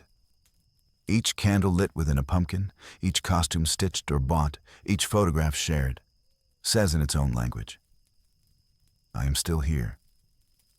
I still remember. I still find wonder in the dark. When the night ends and the candy bowls are empty, there lingers a quiet aftertaste, not of sugar, but of perspective. For a moment, we've touched the boundary between joy and fear, life and its shadow, and found them not enemies, but partners. Symbols are the language of the soul. They do not shout, they whisper. They pass from age to age, wearing new faces, carrying old meanings. And among all the symbols that gather under the October moon, 3 return again and again. The skull, the lantern, and the mask. Each began as a sacred tool, a charm against fear, a bridge between the living and the dead. Each has wandered through centuries of change, gathering dust, laughter, and reverence alike. Tonight, we follow them quietly through time. Not to decode them, but simply to listen to what they have been trying to tell us. Of all symbols, none speaks more plainly or more profoundly than the skull. It is what remains when everything else has fallen away. Language, color, expression, identity. To look at it is to look at truth. Long before Halloween, before Christianity, before written language itself, the skull was already holy. In prehistoric burials, archaeologists have found skulls carefully arranged, often painted in ochre, the color of sunrise. To those early people, it was not death they painted, but continuity. The skull was the shell of spirit, the vessel from which life had once spoken. By coloring it red, they gave it back the hue of dawn, as though to say, life has not ended. It is only sleeping beneath the earth. Among the Celts, centuries later, the skull was thought to contain a person's strength or soul. Warriors carried the heads of their enemies, not for cruelty, but for courage, believing that valor could be inherited, courage absorbed. In homes, the skulls of ancestors rested near the hearth, guardians of the family, silent listeners beside the fire. When Christianity spread, it did not erase the skull's meaning, but transformed it. It became a memento mori, a reminder of humility. Remember, you are dust, and to dust you shall return. Medieval monks kept skulls in their cells as companions in prayer, not to frighten themselves, but to remain awake to impermanence. Even saints were often depicted beside a skull. Saint Jerome, Saint Mary Magdalene, Saint Francis, not as macabre icons, but as images of clarity. To contemplate the skull was to remember what matters. It was not a symbol of fear, but of truth gently revealed. In modern Halloween, plastic skulls grin from shop windows. Their meaning has grown lighter, perhaps, but not meaningless. When a child places a sugar skull on a table for Dia de los Muertos, or a lantern shaped like one glows on a suburban porch, the act is still the same. An acknowledgement that the line between life and death is thin, but not hostile. It is the oldest gesture in the world, to decorate what we fear until we can sit beside it in peace. If the skull is the face of mortality, the lantern is its answer. The small, stubborn flame that continues to burn. From the hilltop fires of Samhain to the candles in our windows today, the light of Halloween is more than decoration. It is a declaration. In Celtic lands, people lit great bonfires to guide the souls of the dead and to frighten away malevolent spirits. Each family carried home a piece of that fire, a spark, a coal, to rekindle their hearths. That act, repeated year after year, was both domestic and divine, a way to keep the warmth of the world alive while the earth slept beneath frost. As Christianity absorbed these customs, fire became candlelight. Churchyards glowed on All Souls' Night, when families lit lamps for the departed. To look across a medieval village then would have been to see hundreds of small flames trembling through the mist, a constellation of grief and hope. When the Irish brought Halloween to America, they found pumpkins instead of turnips, wide, bright, and forgiving to the knife. Thus the jack-o'-lantern was born, carrying an ancient light in a new vessel. The story told of Stingy Jack, a soul condemned to wander with only a coal from hell in his hollowed turnip. But even that tale, in its humor and pity, holds a tender truth. The flame persists. Even the damned are not without light. Every candle in a pumpkin is a small act of defiance against oblivion. It says, "The night will come, but we will not fear it. We will greet it with fire and laughter." And so the lantern, once the torch of druids, then the vigil lamp of monks, becomes the child's glowing toy, the parent's gentle memory, the symbol of endurance. Across millennia, its flame has not gone out. If the skull reveals and the lantern preserves, then the mask transforms. It is the symbol of possibility, of what we might become, if only for a night. Masks have always accompanied threshold rituals, moments when one world blends into another. At Samhain, when the veil thinned, the Celts wore masks of animal hide to confuse wandering spirits. To dress as a beast was not mockery but mimicry, a way of blending safely with the supernatural. Later, in the medieval masquerades of Europe, masks allowed peasants to dance beside nobles, laughter to mingle with solemnity. The festival of disguise became a rehearsal for empathy. For a few hours, anyone could wear anyone's face. In this, Halloween's masks retain their quiet wisdom. They remind us that identity is as fragile as paper, as fluid as smoke. To wear a mask is to acknowledge that life itself is a kind of performance, sacred, brief, ever-changing. Behind every smiling pumpkin mask or ghost sheet lies an ancient question. What do we fear, and what do we wish to be? In modern times, masks have multiplied, from witches and skeletons to superheroes and astronauts. Each generation projects its own mythology upon them. The child who dresses as a vampire is not celebrating death, but exploring power. The one who wears a ghost costume practices vanishing and returning, the oldest dream of all. Even adults who attend masquerade parties participate in an ancient ritual of transformation, stepping into archetypes older than themselves, for no other reason than to feel, briefly, that life contains more faces than one. The circle of symbols. These three emblems, skull, lantern, and mask, are not separate but complementary. Together, they tell the story of Halloween itself. The skull speaks of mortality, the lantern of endurance, and the mask of change. Death, life, and transformation, the eternal triad of existence. They appear, vanish, and reappear in every age, in every faith. In Mexico's Dia de los Muertos, skulls are made of sugar and flowers. In Eastern Europe, candles burn beside ancestral bread. In Japan's Obon, lanterns float upon rivers, guiding spirits home. Different languages, one gesture. The human instinct to illuminate loss with beauty. Even when we think we celebrate playfully, carving faces, lighting candles, donning disguises, we echo those gestures.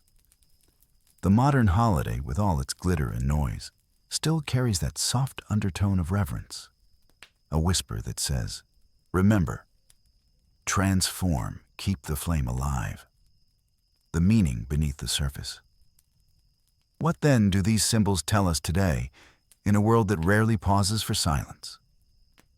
Perhaps that meaning does not vanish when belief changes. It only migrates. The skull that once crowned an altar now rests in plastic on a doorstep, yet it still speaks of impermanence. The lantern that once guided souls now guides children home through the dark. The mask that once hid fear now expresses joy. Each adapts, each survives, each reminds us of something constant, that life and death are partners, that darkness needs its light, that we are never entirely alone.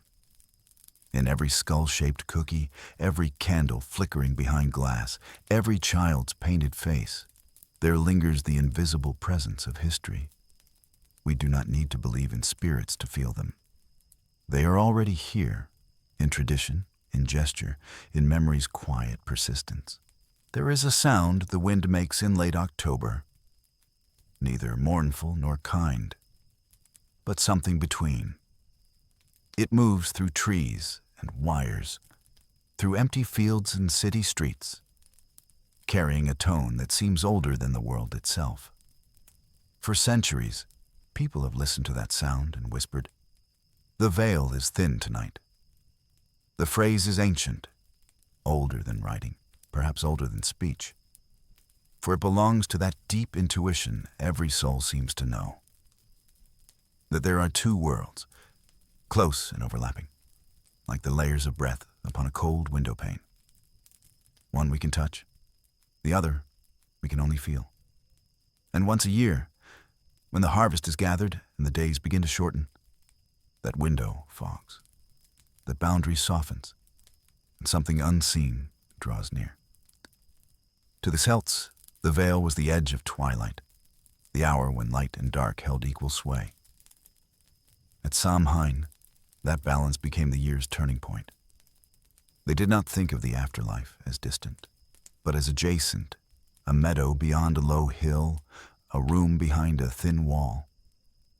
When the fires burned, the smoke was thought to rise through that wall, carrying with it food, prayer, and remembrance. The dead did not invade.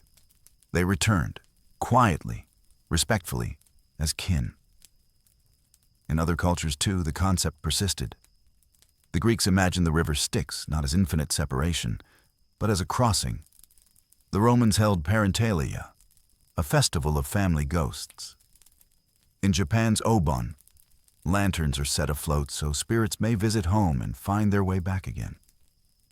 And in Mexico, the Day of the Dead transforms cemeteries into feasts of color, where candles and laughter mingle freely. All these rituals speak the same language. That death is not a door slammed shut, but a curtain briefly drawn. When Christianity spread through Europe, it inherited this tender geography of the soul. It spoke of heaven and purgatory, of realms not unreachable, but nearby. The dead were not gone, only waiting. The living could still speak to them through prayer. The church bell ringing on All Souls' Eve was said to tremble the veil, to call wandering spirits to peace. In monasteries, monks wrote of the thin places, holy spaces where heaven and earth seemed to touch. Pilgrims sought them out. Cliffs overlooking mist, ancient chapels, groves of oak and stone. To stand in such a place was to feel the air thicken with presence, not frightening, only immense. It was a feeling beyond doctrine, the awareness that something greater than language lay near, patient and eternal. The veil, in this understanding, was not to be torn or forced open. It was to be honored. One could glimpse through it, but never stare. It was not a barrier of fear, but of mercy, shielding the living from too much knowing. When the Enlightenment came, it brought with it reason's bright torch, and for a while it seemed that the veil had vanished. Everything unseen was to be measured, everything spiritual explained. The soul became psychology, ghosts became tricks of the eye, miracles became coincidence. And yet, for all its brilliance, the New Age found that some mysteries refused to die. Electricity, magnetism, the spectrum of light, all invisible forces, once ridiculed as superstition, were suddenly proven real. Invisible did not mean unreal. The veil had only changed its name. Thus began the strange marriage between science and the unseen. Physicists spoke of dimensions beyond perception. Psychologists described dreams that foretold truth. Mediums and inventors alike tried to communicate across the border, some with prayer, others with machinery. In the late 19th century, even Thomas Edison speculated that perhaps the soul was a form of energy not yet measured. He never found it. But the thought itself was ancient. The scientist echoing the druid. In the Victorian era, fascination with the veil reached a fevered beauty. Families gathered in dim parlors, holding hands in circles, candles trembling as if the unseen were breathing with them. Mediums whispered, tables rapped, cameras claimed to capture faint white shapes drifting over the living. Many of these seances were tricks, illusions crafted for grief and profit. But the yearning that filled those rooms was genuine. People longed to know that love did not end with breath. The seance was not a rebellion against religion. It was an attempt to make faith tangible, to see, to hear, to feel continuity. Perhaps it was never about ghosts at all, but about connection, the human refusal to accept silence. In the end, even the skeptics had to admit, belief itself is a kind of bridge. Now, in our own century, we live surrounded by light. Night no longer belongs to darkness. Every street glows. Yet still, as October turns cold, people speak of the thinning veil. They may not mean it literally, yet the phrase endures, almost instinctively. Perhaps because beneath our logic, we feel what our ancestors felt. That there are times when the world grows softer, when memory is nearer, when absence hums in the room like a tuning string. Science can explain much. The movement of galaxies, the structure of atoms. But it cannot explain longing. And longing is what keeps the veil alive.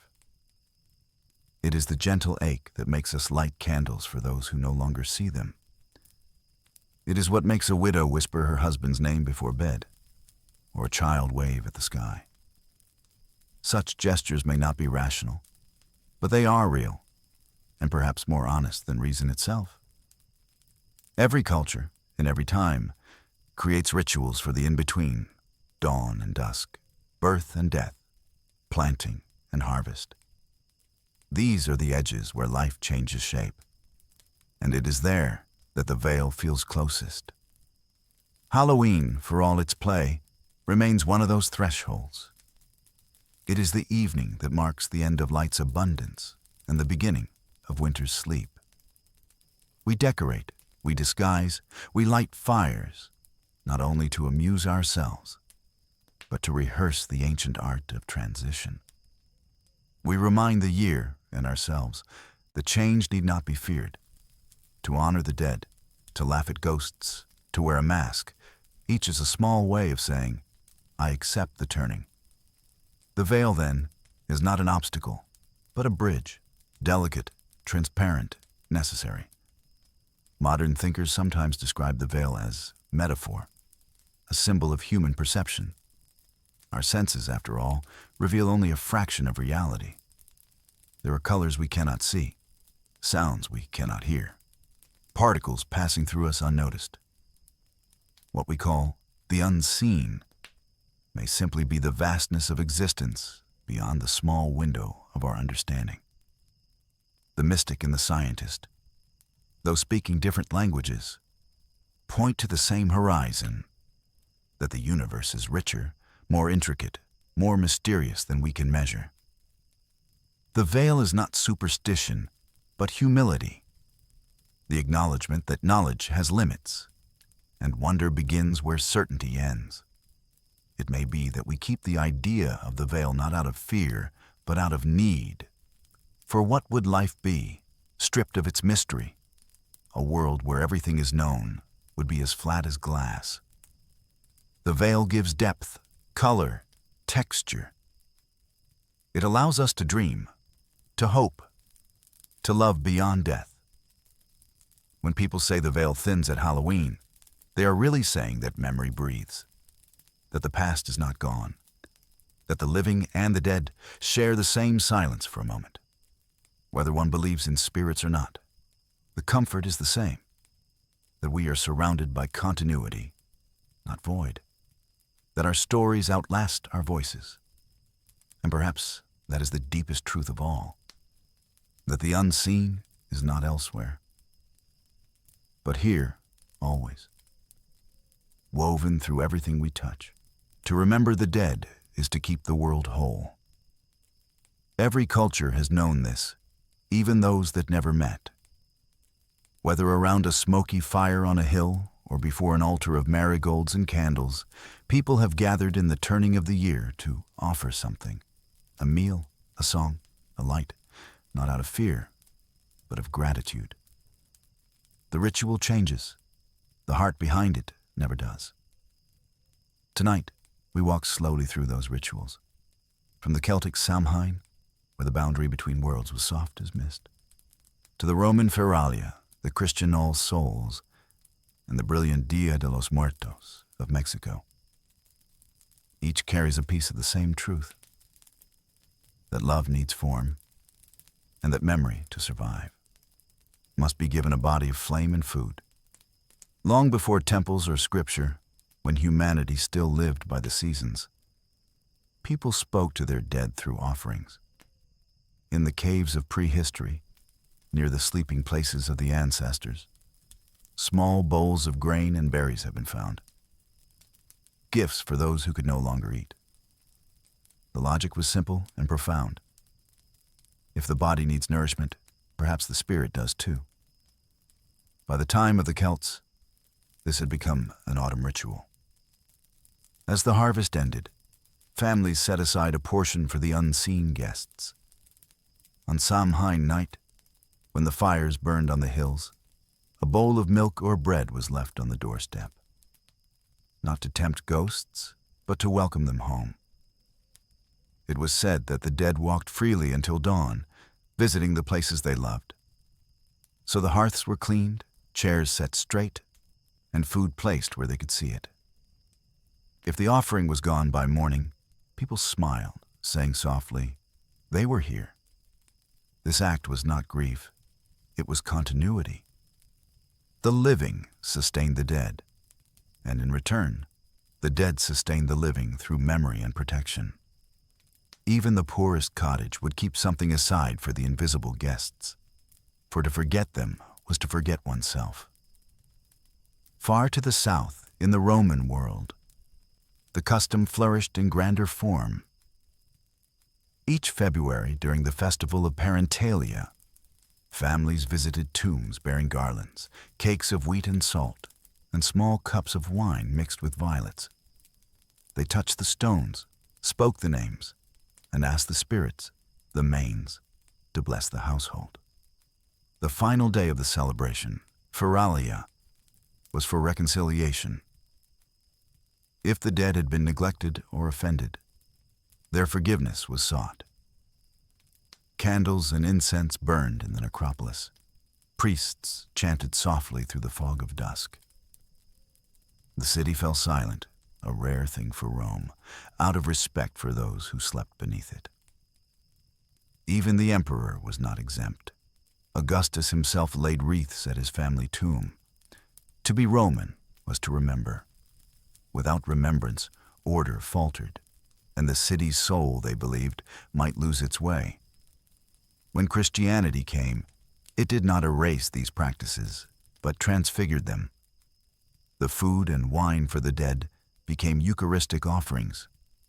The night vigils became masses for souls. Yet the impulse to care for those unseen remained exactly the same. On All Souls' Day, candles flickered through churchyards across Europe. Families gathered to pray, sometimes bringing small loaves called soul cakes, marked with a cross. The cakes were shared with the poor, who in turn promised to pray for the giver's departed kin. Every flame, every crumb, every prayer was part of the same gentle exchange. The living easing the dead's journey, and the dead, in return, watching kindly over the living. In some regions, the offerings grew elaborate. In Poland, people left food on graves overnight. In Italy, children were told that their ancestors brought them gifts in return for prayers. And in the quiet of Irish villages, bread and whiskey were still left out long after the church bell stopped ringing. Habits older than Christianity sheltered beneath its wings. When Irish and Scottish emigrants carried their faith and folklore to the New World, they brought these customs with them. On American soil, they changed shape again. The ancient meal for the dead became the neighbor's welcome. Bowls of food offered to those who knocked. Children replaced spirits, and the old phrases of blessing turned into rhymes and laughter. But the structure, the giving, the receiving, the shared joy remained. Halloween's modern hospitality is, at its root, a feast of remembrance disguised in sugar and costume. The porch light, the bowl of candy, the smiling exchange. These are secular echoes of the same truth, that generosity keeps the night gentle, that giving tames the dark. Across the ocean, in Mexico, remembrance found its most luminous form. There, ancient Aztec rituals for Mictacatzihuatl, the Lady of the Dead, intertwined with Catholic All Souls' Day, giving birth to Dia de los Muertos, the Day of the Dead. For 2 nights each year, the country glows. Cemeteries become gardens of fire and color. Families sweep the graves, arrange marigolds in radiant trails, light hundreds of candles, and spread before them the favorite foods of the departed. Mole sauce, tamales, fruits, sweet bread in the shape of bones. On the altars, or ofrendas, they place photos of the loved ones, cups of water for thirst, salt for purification, and little paper skeletons laughing among the flowers. Children play, music drifts through the night air, and the living speak freely with the dead, as if they had only stepped away for a while. It is not mourning, it is reunion.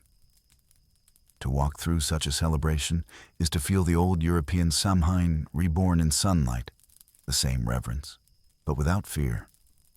Here, death is not an end, but a companion who loves the taste of home. Food is the most human of offerings. It contains time, the memory of labor, of harvest, of love shared. When we feed the dead, we also feed the past. Bread baked from grain the ancestors once planted, wine pressed from their vines, water drawn from the same wells. These are not symbols alone, but continuations. Even in homes far removed from religion, the instinct remains. We keep recipes of grandparents, bake cookies the way she did, set extra plates at tables on anniversaries. Each gesture is a ritual of connection, small, private, and powerful. In every crumb offered, there is conversation. You are not gone. We still remember. We still taste your love. Beyond food, remembrance has always needed light and sound. The candle is a prayer made visible. Its flicker carries the language of heartbeat and breath. Smoke rises, curling upward like words unsaid. Even the quiet hum of the wind through trees can feel like a reply. In medieval Europe, bells were rung at dusk on All Souls to guide spirits safely home. In Japan, the ringing of a temple bell during Obon serves the same purpose. Across continents, light and sound accompany the crossing, the way a mother hums as her child falls asleep. It is less about summoning the dead than comforting the living, reminding them that they are not alone in their remembering. To share food, even symbolically, heals what time divides. It turns loss into communion, grief into gratitude. When people gather for memorial dinners or light candles at graves, they perform the oldest medicine, the joining of what was and what is.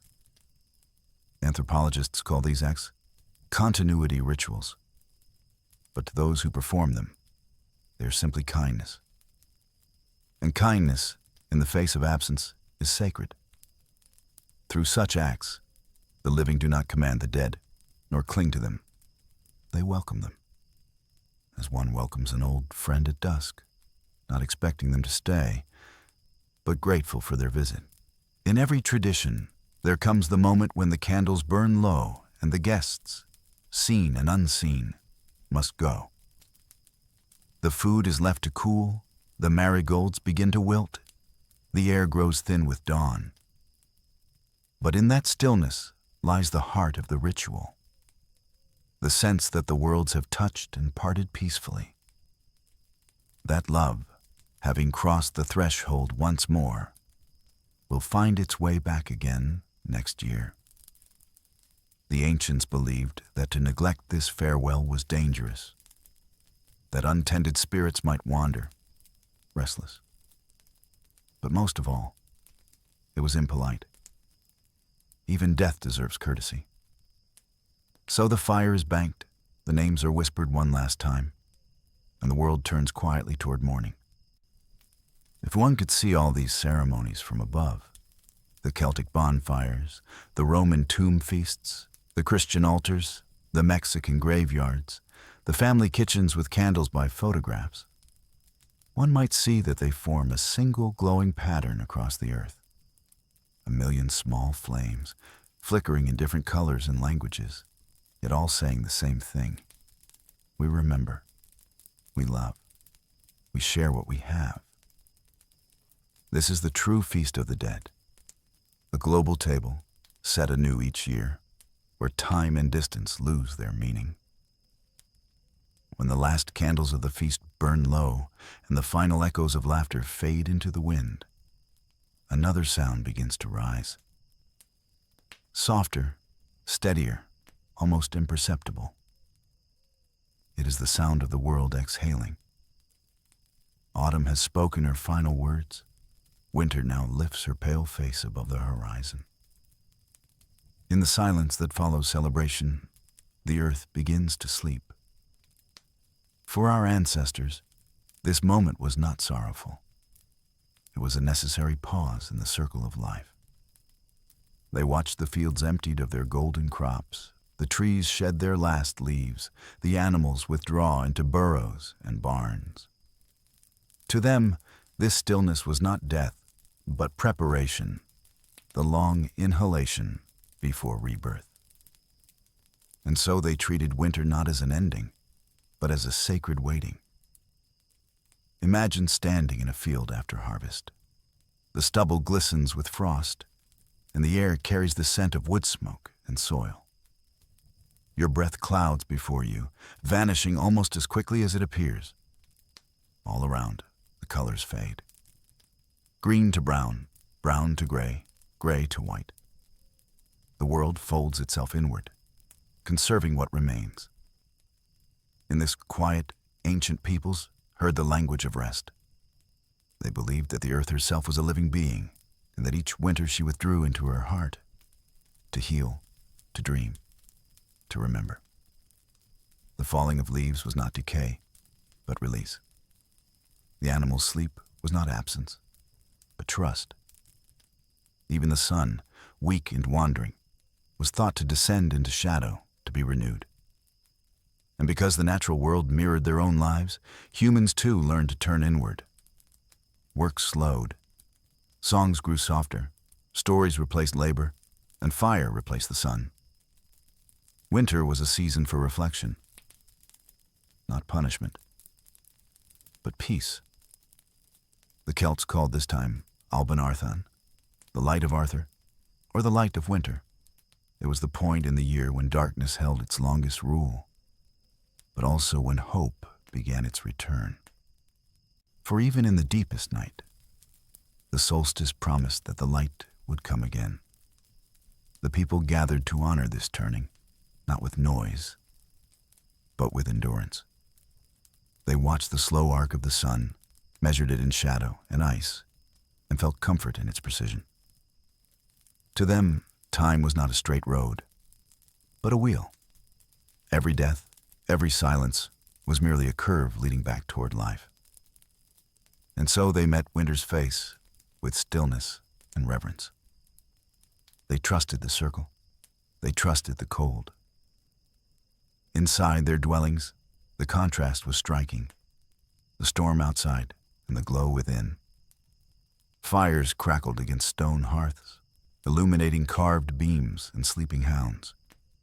Children curled under wool blankets, their faces lit by orange light. Above them, smoke carried the scent of peat and pine resin, curling toward the rafters like a spirit ascending. It was in such places that the stories of the world were kept alive. Myths of the sun's imprisonment and return, of the goddess of the land sleeping beneath snow, of gods and heroes who ventured into darkness to restore the season's balance. Each tale was a mirror of nature itself, a reminder that darkness must be endured but never feared. Even the smallest flame was a teacher. It showed that warmth can exist in any cold, that brightness can live inside any night.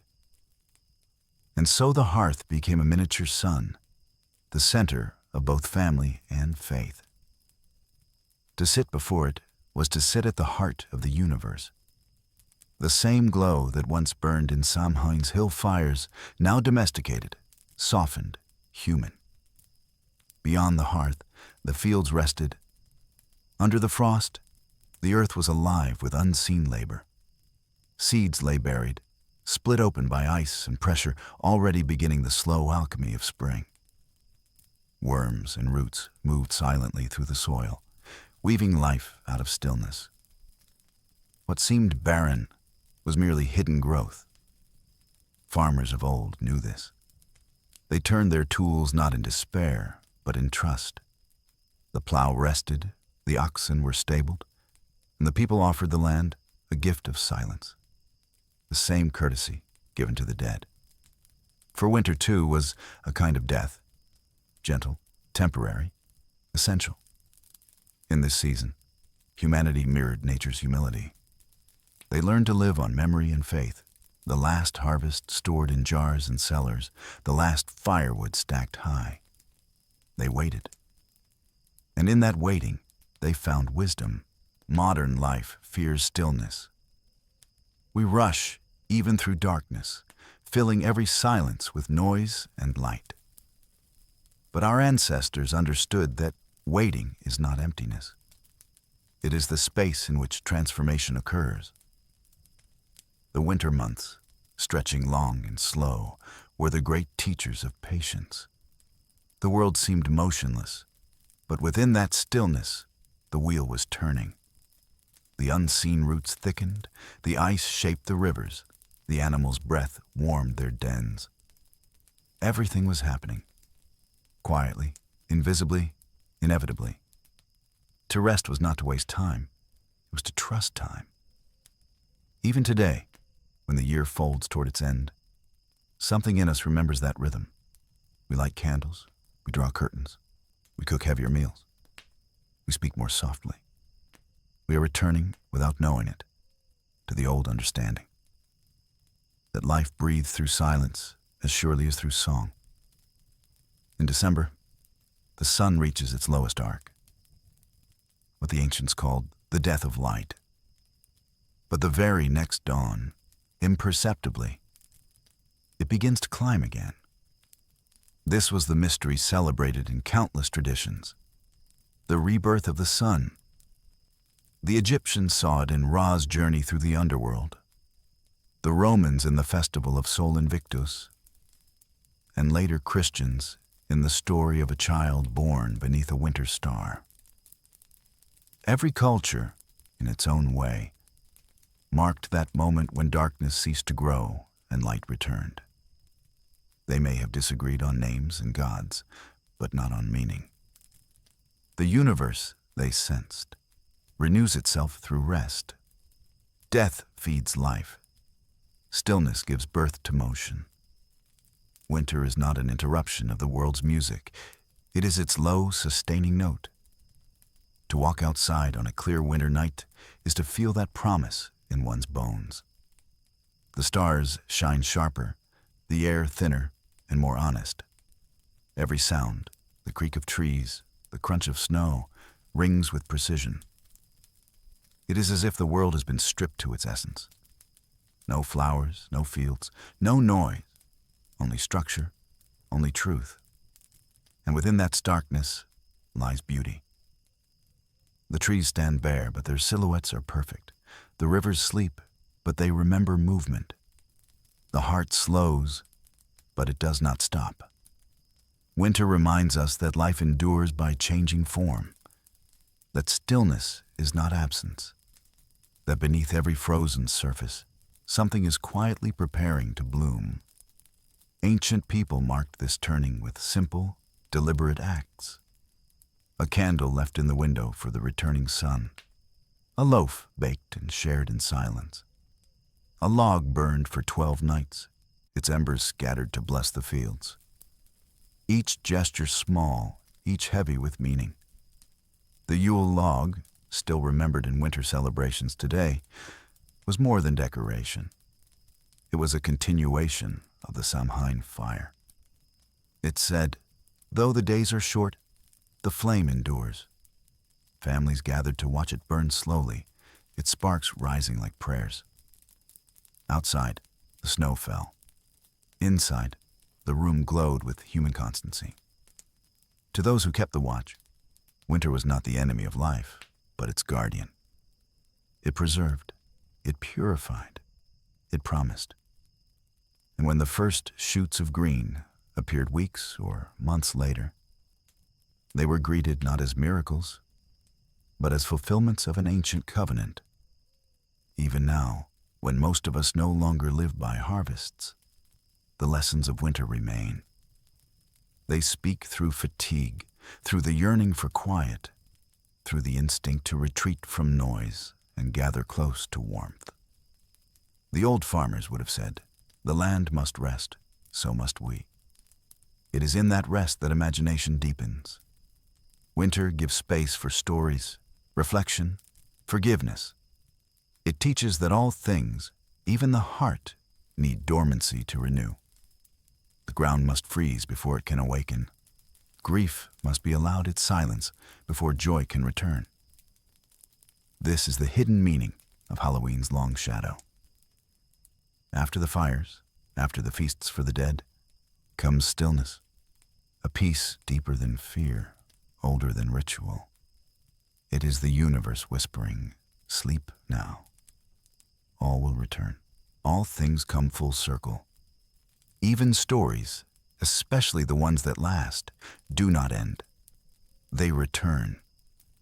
We began our long journey under the hollow moon of autumn, with the Celts on their windswept hills lighting fires to call the dead home. Now, the fires have burned low. The earth has gone to sleep. And yet, here we are, still awake, still keeping watch beside the embers.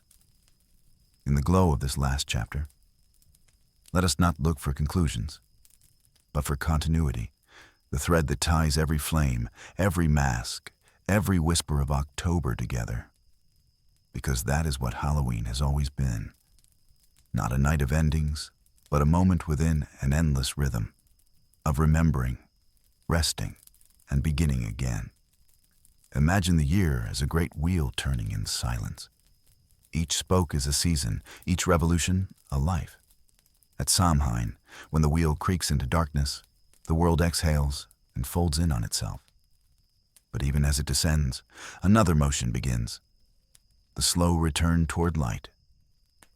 Our ancestors, though they had no clocks or calendars as we do, knew this in their bones.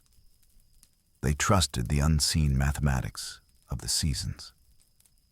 They believed that what sleeps will wake, what dies will return, what is forgotten will be remembered.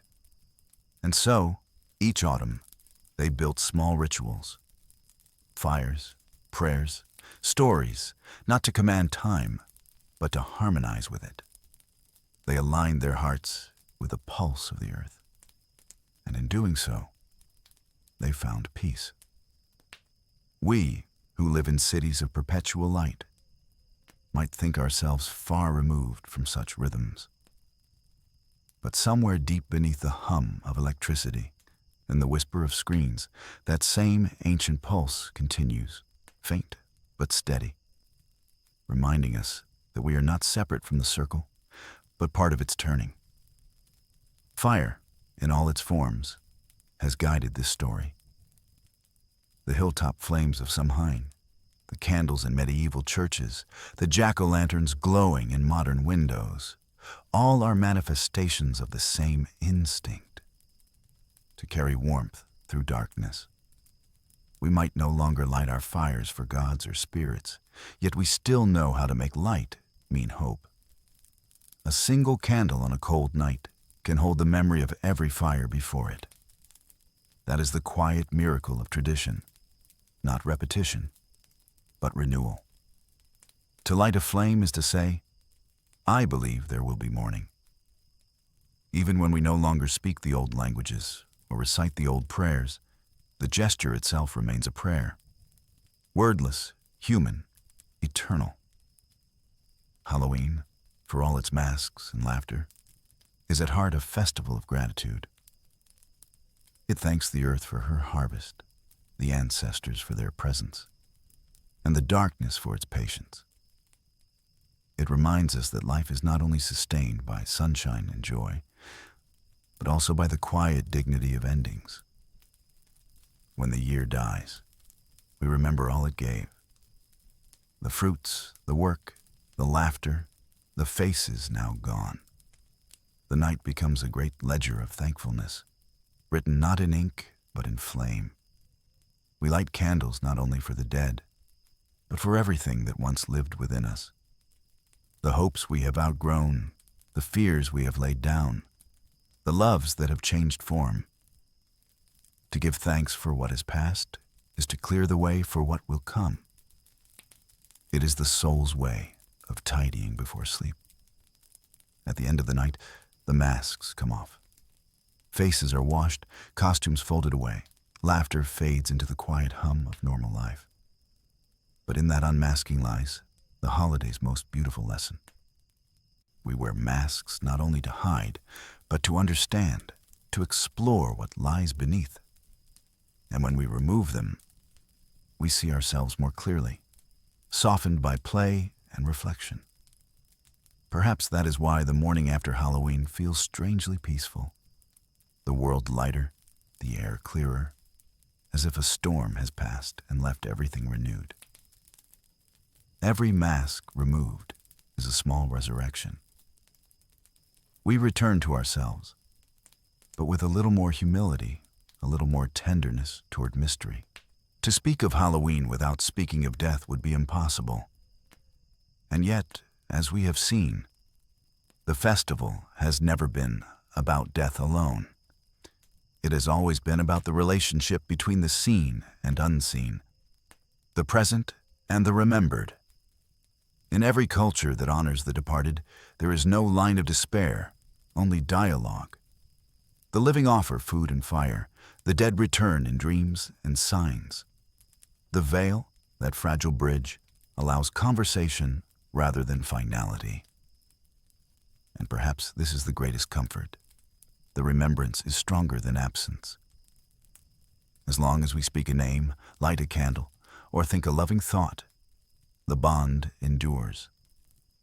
The circle of humanity, living and dead alike, continues unbroken, turning through centuries, whispering, "You are part of us. You are never forgotten." We have spent much of this tale walking through darkness. The nights of Samhain, the cloisters of All Souls, the shadowed corners of winter. Yet darkness, as we have come to see, is not a void. It is the workshop of creation. Seeds split open only in darkness. The stars shine only against a black sky. And within our own hearts, it is often the quiet, unlit places that hold the most growth. The ancients were right to celebrate the dark as well as the light. They knew that without rest, without endings, the wheel would break. Their fires did not fight the night. They honored it. The flicker of light existed because of the vastness around it. And so the two, shadow and flame, were never enemies, but partners in an endless dance. As the story draws near its close, think of memory as a room we can always return to. It is built not of stone, but of gestures, scents, songs, the things that linger when time has taken everything else. In that room, the past and present sit together, like old friends. A grandmother's voice, a childhood street, the smell of rain, all of them remain, unaging, within the walls of remembrance. That is where Halloween truly lives, not in fear, not even in ritual, but in this shared act of keeping company with memory. When we tell old stories, when we light candles, when we laugh at ghosts, we open the door to that room and let the past sit beside us again. Not haunting, simply visiting. And then, inevitably, morning comes. The frost glitters on roofs and branches, and the pale sun rises, hesitant but steady. It does not erase the night's mystery. It completes it. The world stretches, exhales, and begins again. The ghosts withdraw kindly. The ancestors return to their watchful silence, and life resumes its steady rhythm. But something has changed. Something gentle but enduring. For those who have walked through the season of remembrance carry its light within them now. Every kindness, every act of patience, every quiet thought of gratitude becomes a small continuation of that light. And so, in a way, Halloween never ends. Only a single flame remains, swaying slightly in the draft. See how it bends, but does not break. This, too, is part of the story. The flame's final gesture before it becomes ember, then ash, then soil, then spark again. We have followed this flame from the bonfires of Samhain through cathedrals, parlors, and streets. We have watched it flicker in skulls and lanterns, glow in pumpkins and windows, reflect in mirrors and eyes. And now, as it lowers itself into rest, it leaves behind warmth, the warmth of continuity. Nothing truly ends. The fire passes into memory, the memory into story, the story into you. Outside, the first snow drifts down, slow, soft, endless. Inside, the silence deepens until even the clock seems to pause. The voice that has spoken to you through these chapters lowers to a whisper. This is how the circle closes, not with finality, but with return. The same way the year circles back to spring, the same way the sun climbs again after solstice, the same way every candle extinguished gives rise to another. Halloween's story is not one of ghosts or monsters, but of persistence, of the human heart's refusal to stop loving, remembering, and hoping, even in darkness. If you listen carefully, you can still hear it. The faint crackle of an ancient fire, the slow turning of the earth beneath frost, the quiet pulse of time itself. Steady, circular, kind,